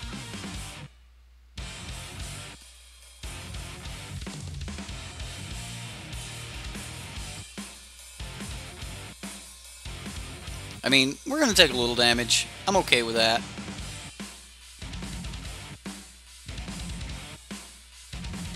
The best thing in the world that could happen to us is him to go ahead and place a couple more creatures onto the battlefield.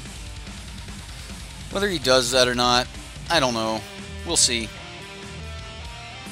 We know it's not going to be Benish Marshall because he doesn't have the white sources for it. There's a Gideon. Not a lot we can do about old Gids.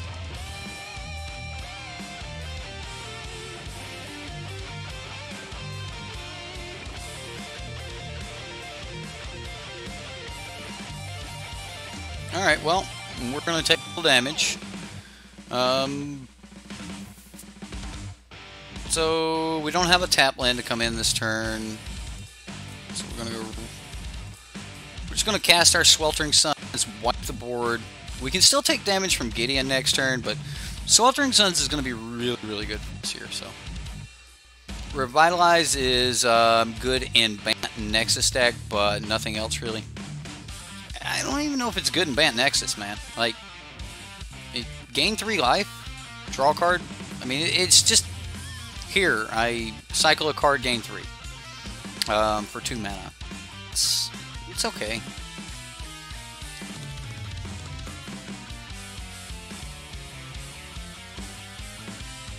Still upticking on the Gideon. All right, well.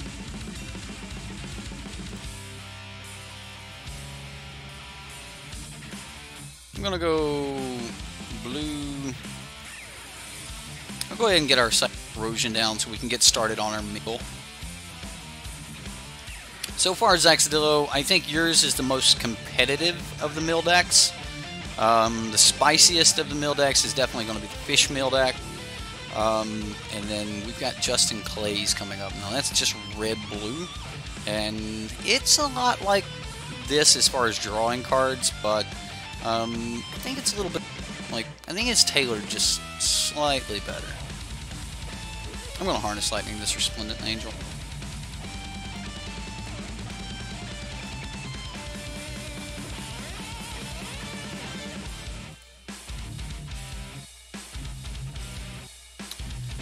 Okay, we take 4 from Gideon. We've got 4 more turns to do that.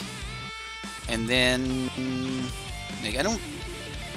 we've got 2 cast outs in the deck that we can deal with this Gideon. Other than that, there's not a lot of ways we can deal with stuff, which is problematic. Cast out. Cast out, or not cast, yeah.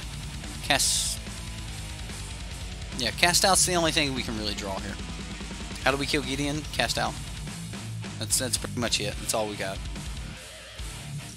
We're getting to see a lot more of the deck here, though. He's got Walking Ballista, Hitri, Benalia, Resplendent Angel. He's just drawing cast out after cast out. He's cycling them. He's got Heart of Kirin.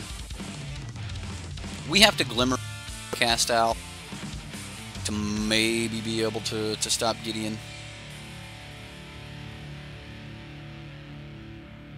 So Seal Away, if we had Seal Away, if Revitalize was Seal Away, we could actually get something done there. Like, because Gideon has to tap. He turns sideways, and when he does that, you just seal him away.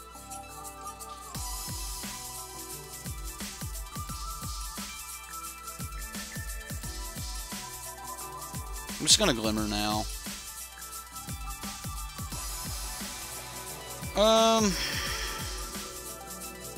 Put this on top. Put this on bottom. We got a Fumigate. Honestly, we're a long way from being able to do anything good with that Fumigate.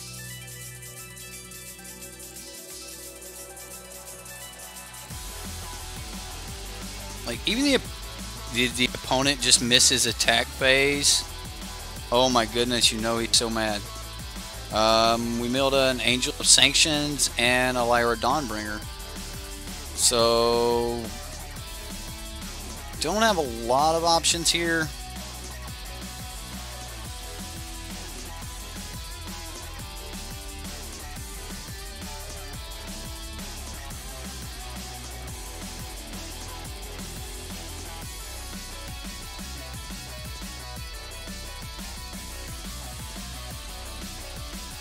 I want to save as much life as possible, so I'm actually going to go Psychic Corrosion, and I'm going to just go ahead and kill this.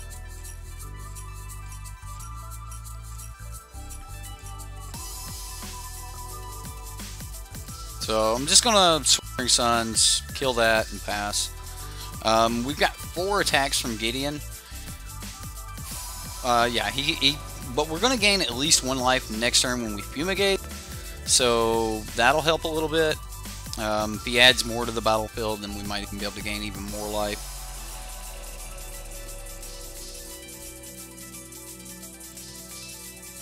Yeah, the opponent missing his combat step last turn was pretty good for us. Bought us an extra turn. He's still not adding anything else to the battlefield. He's got 36 cards left, so like a big pull from tomorrow would be nice.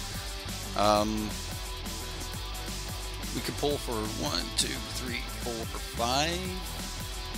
So we'd draw, or just pull 2 blue. Pull for 4. Well, he just milled 4 lands.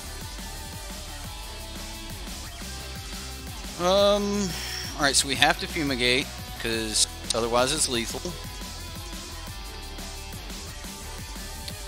So we Fumigate, this will gain us 1 point of life, which means we get 1 extra turn on that Gideon.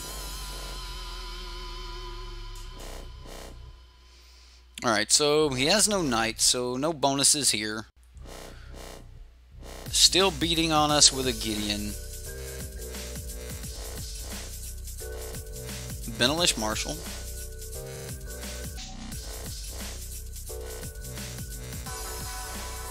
As long as he doesn't play something like a Heart of Cure.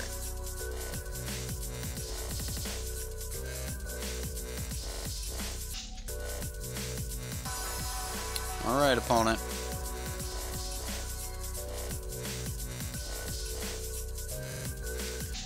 So Marshall kind of messed with our game plan there a little bit. We do have to fire this off 1 more time here. We'll play our Aether Hub. Now, if he has another Benelish Marshal, we are just dead. If he doesn't have a Benelish Marshal, we've got a little bit of time left. Like 1 card. We could see 1 more card. Oh, he didn't plus Gideon.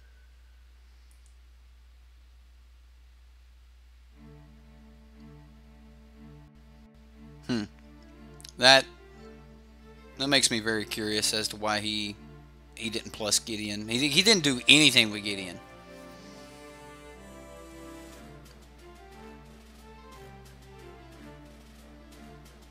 Lots of Heart of Kirin's where you play.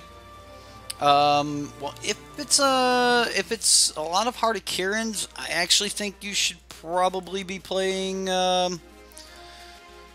Braid, man, not Harness Lightning. Like, Harness Lightning's decent and all, but like, I think it should be a Braid. I'm gonna put that on top, that on bottom.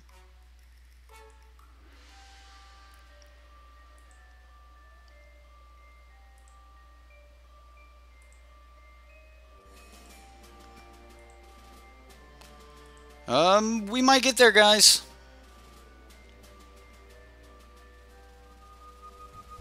Oh, no.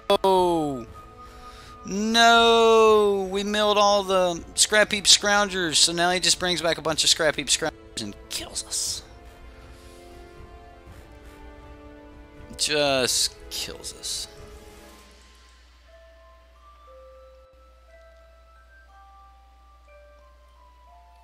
What do you got, opponent? Benelish Marshal. Good game, opponent.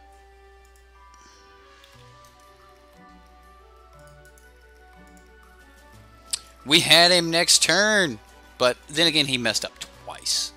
So, yeah.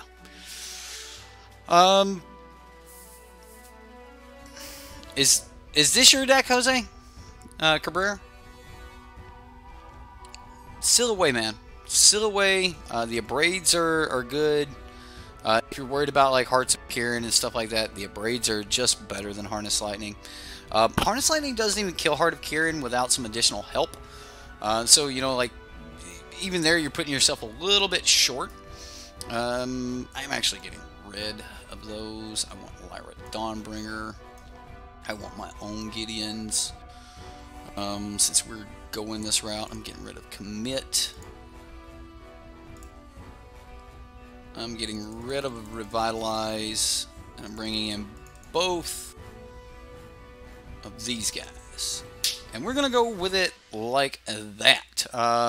If we can get down, you know, something like that. So, yeah. It's Heart and Steel Leaf.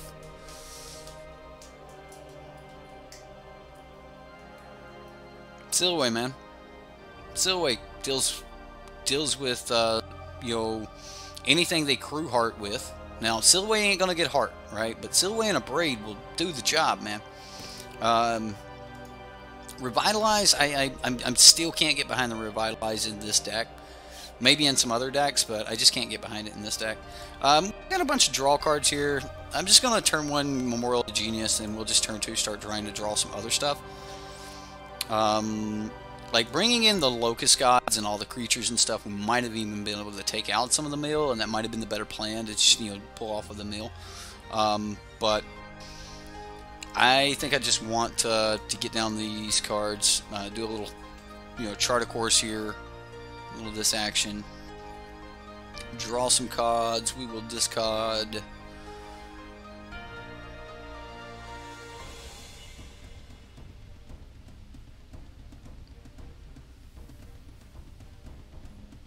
Really want to see this go off. We're just going to have to get to another Fumigate. I'm going to get rid of Fumigate here. And we might be able to do that. Maybe I could have just gotten rid of like an Aether Hub, but yeah. We got time. We got time. I really want to hit my land drops.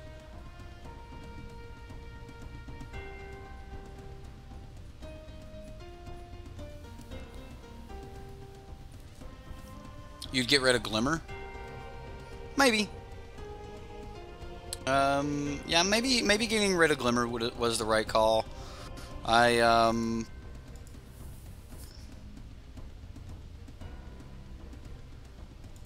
gonna chart a course first here. See, now we're looking tip top.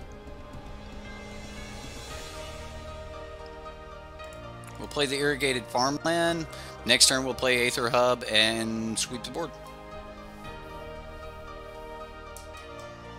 And then we just need to roll on into, you know, the rest of our lands, get to the Locust God, play the Locust God, pray he can't deal with it, and go from there.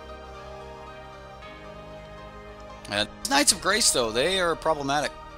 Definitely have to use this sweeper here.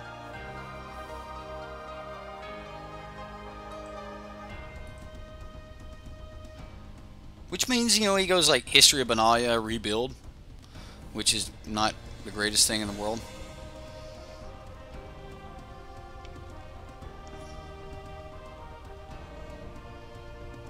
Oh no!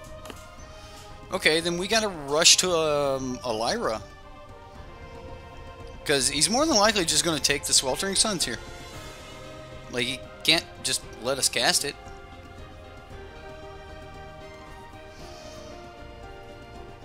My luck, we'll get to the Locust God and just not have any draw spells, which would be horrible. Yeah, I probably should have just gotten rid of the Fraying Sanity.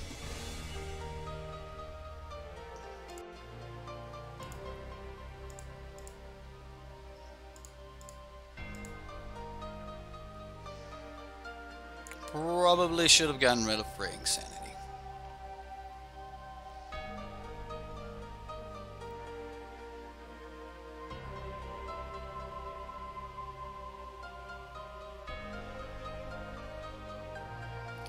Was this Gids?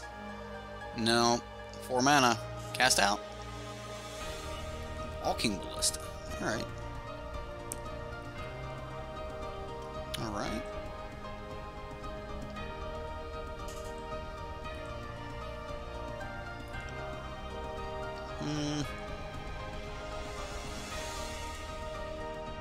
I think we just slam Lyra. I don't think there's much else we can do other than just play Lyra, right?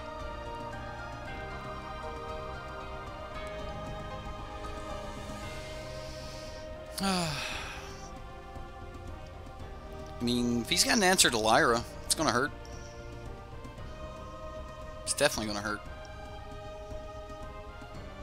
If he doesn't have an answer to Lyra, though, it could be everything we need to stay in this game.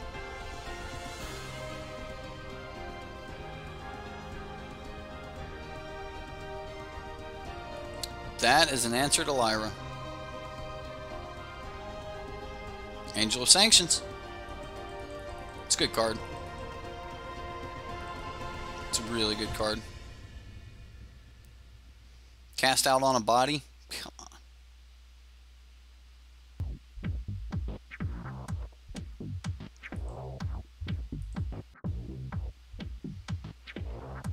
Yeah, we're dead here, guys. Fumigate. It wasn't a Fumigate. Okay, well, I mean, we get to play a Locust God here. Unfortunately, though, we play the Locust God, and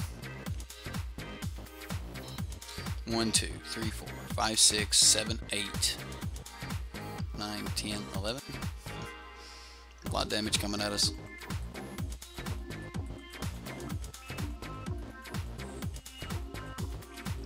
So, I mean, no matter how we block here, we're dead.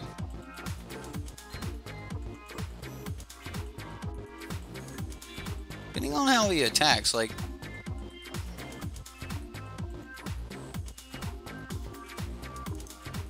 Swing with the other one.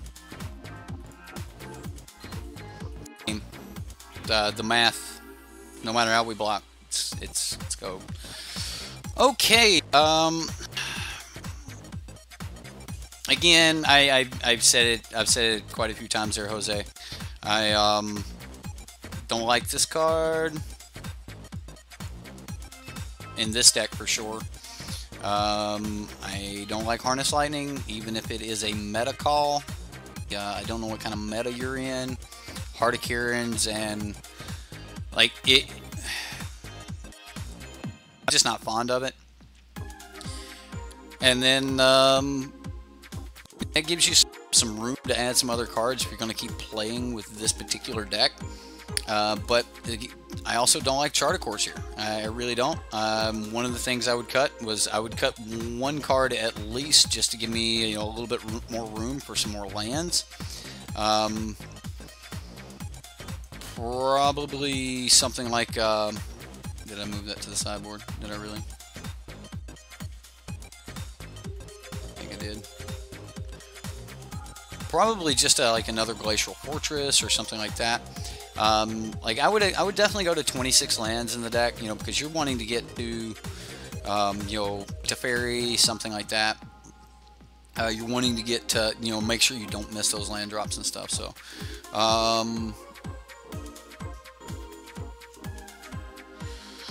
you're all welcome to. Let's see. You create a subreddit for brewing and general discussion. You've made a couple of posts to SideboardMTG sub that weren't decklist submissions. The sub is for brewing and discussion. They don't have to be decklist submissions. You guys can, as long as it's Magic related, you guys can use that as much as you want. You know, you can post anything you want over on the Reddit as long as it's Magic related, and we're just not doing memes on people. So either one, you know, use poopies or just keep posting there. It doesn't matter. If you're a new streamer, you know, if you have under 1,000 subs or something like that, you're more than welcome to post your videos and things. I know when I first got started, you know, that people didn't like you posting your stuff in other Reddits and stuff like that. If you're a new streamer, go ahead. post it. I don't care. As long as it's magic related, by all means, use it. It's for the community. Just go with it. So yeah, as far as the Reddit goes, you can do whatever you want, as long as it's magic related. All right, guys. That's pretty much all I've got on this deck. I don't know if this is I mean, this is a good mill package, like the Psychic Corrosion, the Fraying Sanity. Those are both really good. I think that you probably want to be somewhere closer to like Zaxadillo's mill. Like, we really wanted to have Blink of an Eye and things like that. And one of the problems with the Jeskai Mill was, let's take problematic creatures, creatures that are hard to remove. You don't have Settle the Wreckages, so you're not going to be able to, remove something that comes back. So if they got the Scarab God, what is your answer for dealing with the Scarab God? There's no answer in the deck other than 2 cast outs. And we're probably going to keep rolling back to that. Like, what's the answer to an Adanto Vanguard? Cast out. We can't put enough pressure on them to make them use their life total, or to make them not want to use their life total, so you can't stop an Adanto's Vanguard. How do you stop a Gideon? You can't stop it. Like, there's just nothing in the deck that will actually stop those cards. So out of all things, some exile effects are going to be the best thing that you can do there, Jose. Just get you some Siluways in this deck. Siluway's not a really expensive card. It's a great card to be using, though. You're already in the white mana. Throw you 4 Siluways in the deck, and it's really, really going to increase your odds of being able to play some stuff. So, 1 copy of Hour of Devastation, please. Right? That might not be very bad either. That's another thing. How are you going to beat red deck? How does this deck beat red deck? They just dump their hand. They get a Hazoret. They keep swinging at you with Hazoret. You don't have Settle. You don't have anything other than Cast Out to deal with that Hazoret. So yeah, we can draw cards. We can do things like that, but I just don't think you're going to get very far just doing that. So that's the Jeskai Mill. Let's check out Justin Clay's Blue-Red Mill. Now, here we've got along the same lines of what we were trying in the last deck. There's just no white. And Justin Clay's got some Magma Sprays. We've got Abrades. Now, instead of Chart a Course, he's actually got Cathartic Reunion. Now, Cathartic Reunion is going to draw 3 cards, but you got to discard a couple from your hand before you draw. So there is a little bit of a downfall of that. We've got Tormenting Voice, so a ton of ways to draw cards here. And that kind of takes the place of, his Chart a Courses and those things. Psychic Corrosion, same plan as before. Sweltering Suns, just like before. We do have some treasure maps, kind of get us a little bit more ramp. I am a little bit worried on how this particular deck would also deal with something like a Gideon. How this deck would deal with something... Hour of Devastation would deal with Gideon. We've got 2 Hour of Devastations. We've got some Syncopates we can counter, so we may still run into some of those problems. So that may be something we want to look at as we continue through gameplay with this deck. Now, Justin's having a little bit of fun here. He threw in an Omniscience for us, which means if we do get the 10 mana to get this bad boy down, we can cast everything from our hand from that point forward for free. Seems sweet. Seems sweet. Now, as far as the draw spells here, now even if you get Omniscience down, you're not going to be able to get around the discard 2 cards, because it's only going to mean that you don't have to pay for the converted mana cost. You still have to pay additional costs. So we're still going to have to discard some cards. We're still going to have to discard 1 card with Tormenting Voice, that sort of thing. So the deck does look pretty nice. I like the fact that we've got Banefires here. We've got, Goblin Chain Whirlers as that aggressive card in the sideboard. He's also using the Locust God as a backup plan. Like I said before in Jose's deck, I do like the Locust God as a backup plan in these decks. So I do like where you guys are coming from right there. We've got Patient Rebuilding and Psychic Corrosion, no Fraying Sanity. We've seen that Patient Rebuilding can actually just be devastating, so I really like this. So yeah, what not to be an arse, but you're getting sleepy, can look at the decks I sent you really quick before Justin's deck.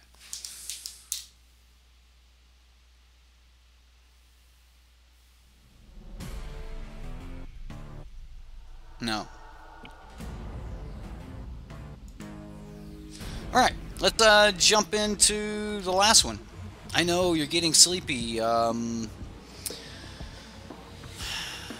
Rush.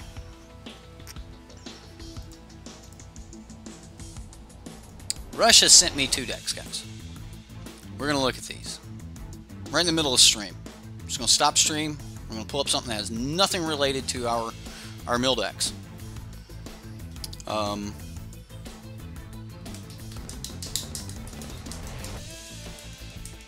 Don't do this to me again.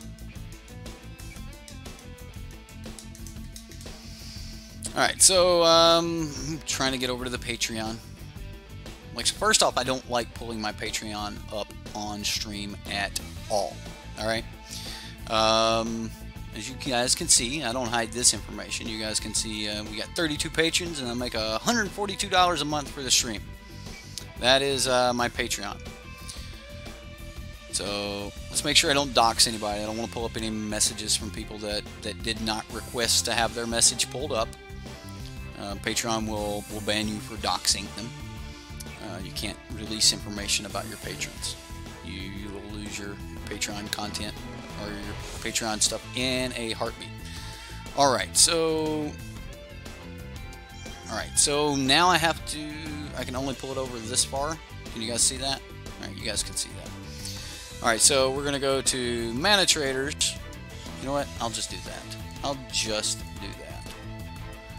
So we've got a Jun Unsealing deck here. And we've got alright,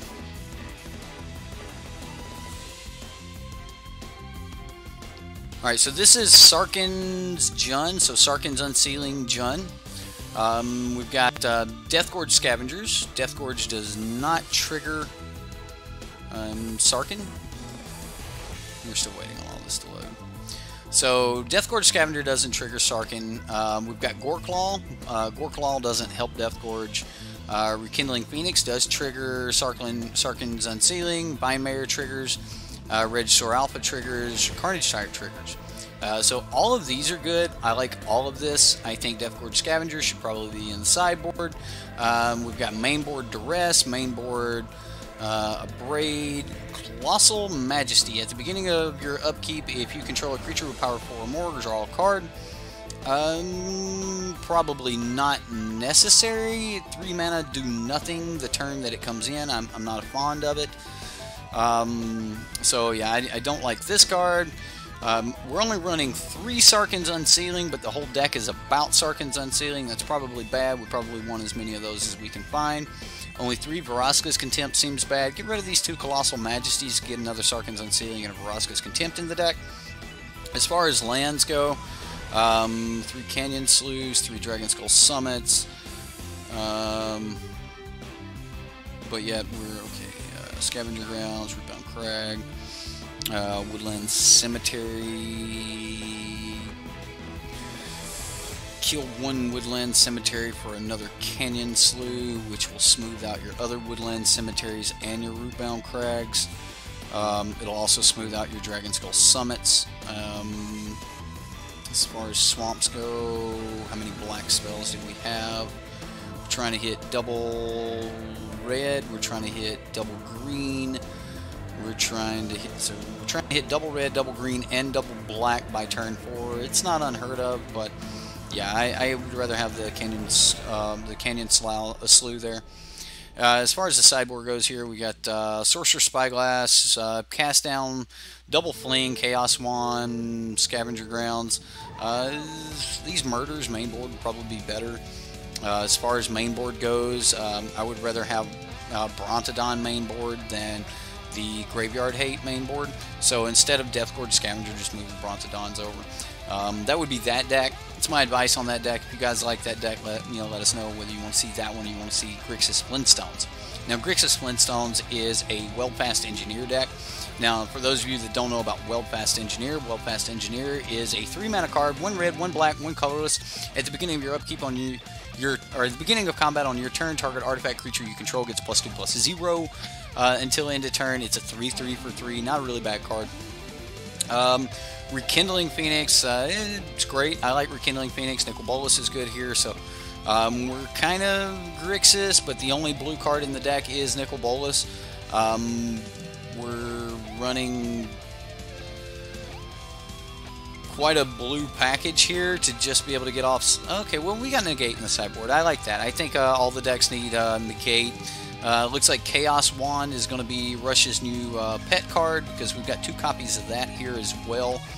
4 Vraska's Contempt, Phyrexian Scriptures, Unlicensed Disintegration. I like pretty much all of this deck. It seems a lot like a Grixis Heart of Kirin deck. Invigorating Rampage, things like that. It's probably just slightly weaker than just a normal Grixis mid-range deck, but Well-Fast Engineer can actually give you a lot of threat.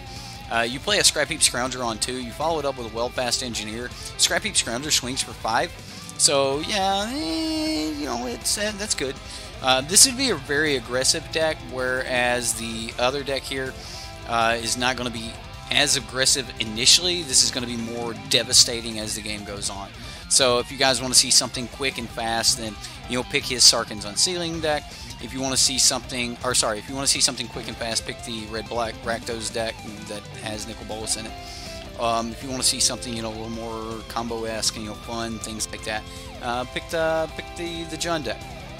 All right, I will never do that for you again, Rush. I will never stop in the middle of my stream to pull up something that has nothing to do with your stream. All right. If you want to let the guys in stream know what you want to play, post them and have people actually comment on your decks, not just trade out for votes. Yeah. All right, let's do it. Justin Clay's deck.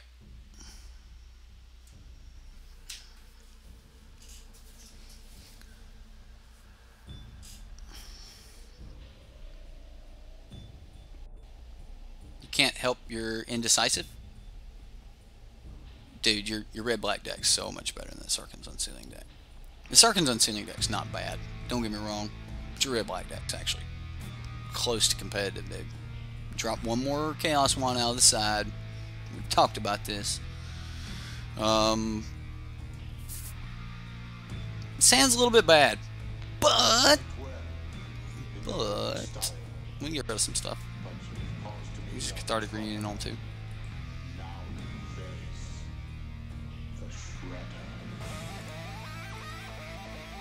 Yeah, we'll just Cathartic Reunion on 2 and hope to hit some land. I mean, we could always like just treasure map on 2, and then if the treasure map fails, yeah, I think I want a Cathartic Reunion here.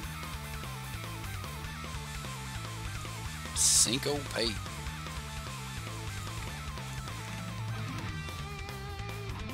So we're basically just cycling these 2 for free here.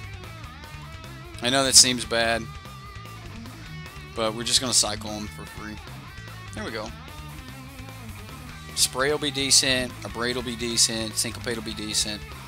Unfortunately, though, like, it all came just a little bit too late.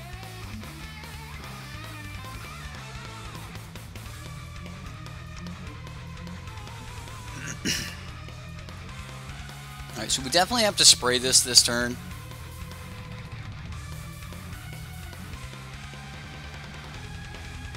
Ooh, wow, so he just passed the turn. We'll go ahead and spray. Syncopate's probably going to be great here. You're liking the map less and less? Yeah, well, I just don't think we've got a really good spot for the map.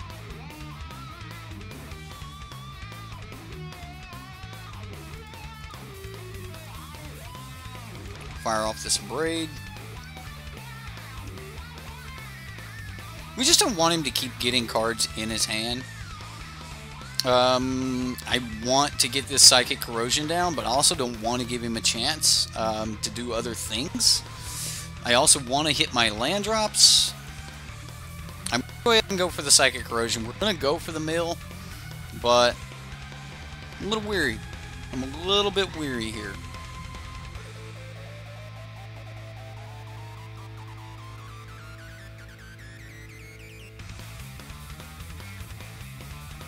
Oh, wow. Cycled on his turn.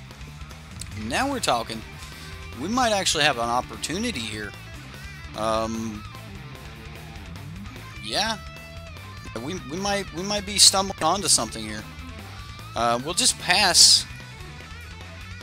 His Fetid Pool entered tap, which was his blue mana he needed for a bolus. So we might get away with a Syncopate here on this bolus.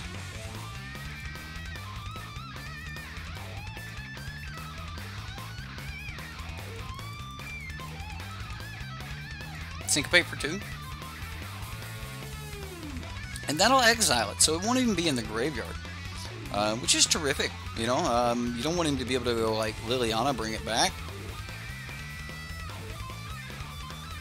I'm going to Tormenting Voice, discard Sweltering Suns. Hour of Devastation. That's pretty decent. I'm gonna go land treasure map, and then at end of turn we can actually go ahead and put a counter on the treasure map. So I like, if you are going to be running treasure map, I think that the treasure map. He scooped it up. He scooped it up. Okay. Byforce is an interesting choice. I think that's really good right now in the meta with the with all the mono blue. So I like Byforce. Banefire is probably pretty decent as well. I do want the Goblin Chain Whirlers here, just because they're going to be really good. This is Grixis, so I want to have the Crooks in.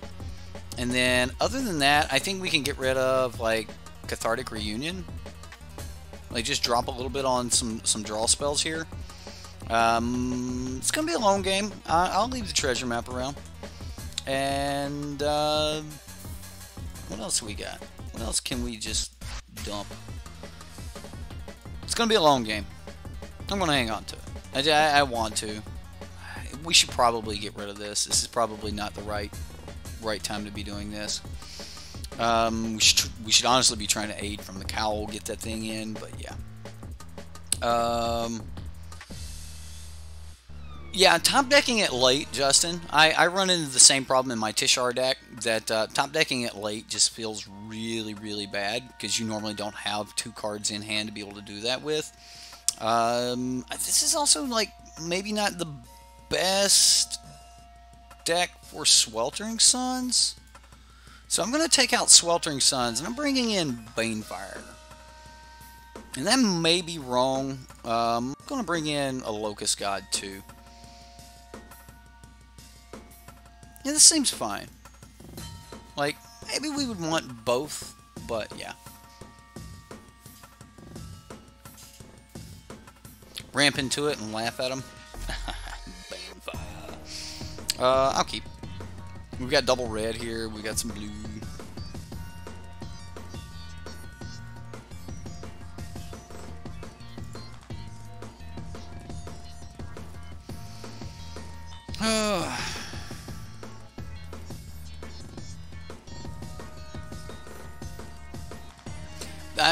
Map is good, but it is just one of those cards that you just gotta. We got redundancy here, man. We've got you know, a braid, hieroglyphic. Which one you want? I mean, when you take like, okay, sure.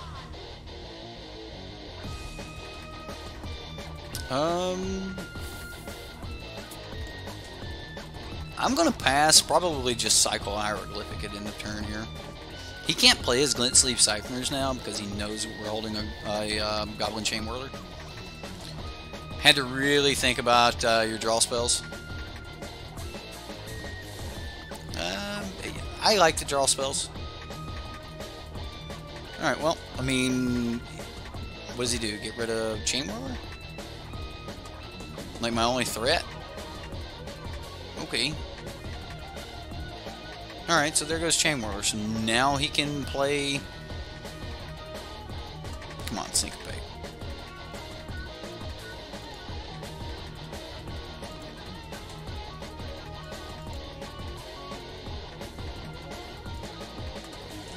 I'm just going to get rid of the Abrade that he knows I have.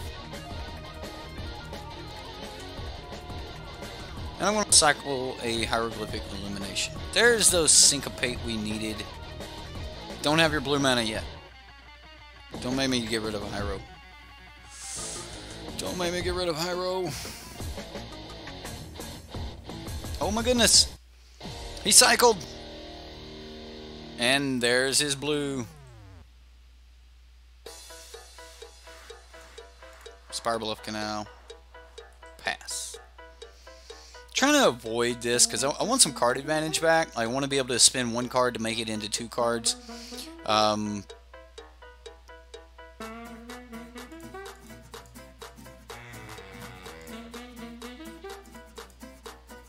we got there.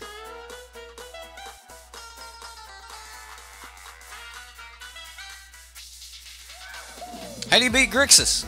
Run Syncopate. Justin, we beat Grixis. We just beat Grixis with your deck. Straight up. Don't know if we actually beat him or would have been able to kill him or anything else, but yeah.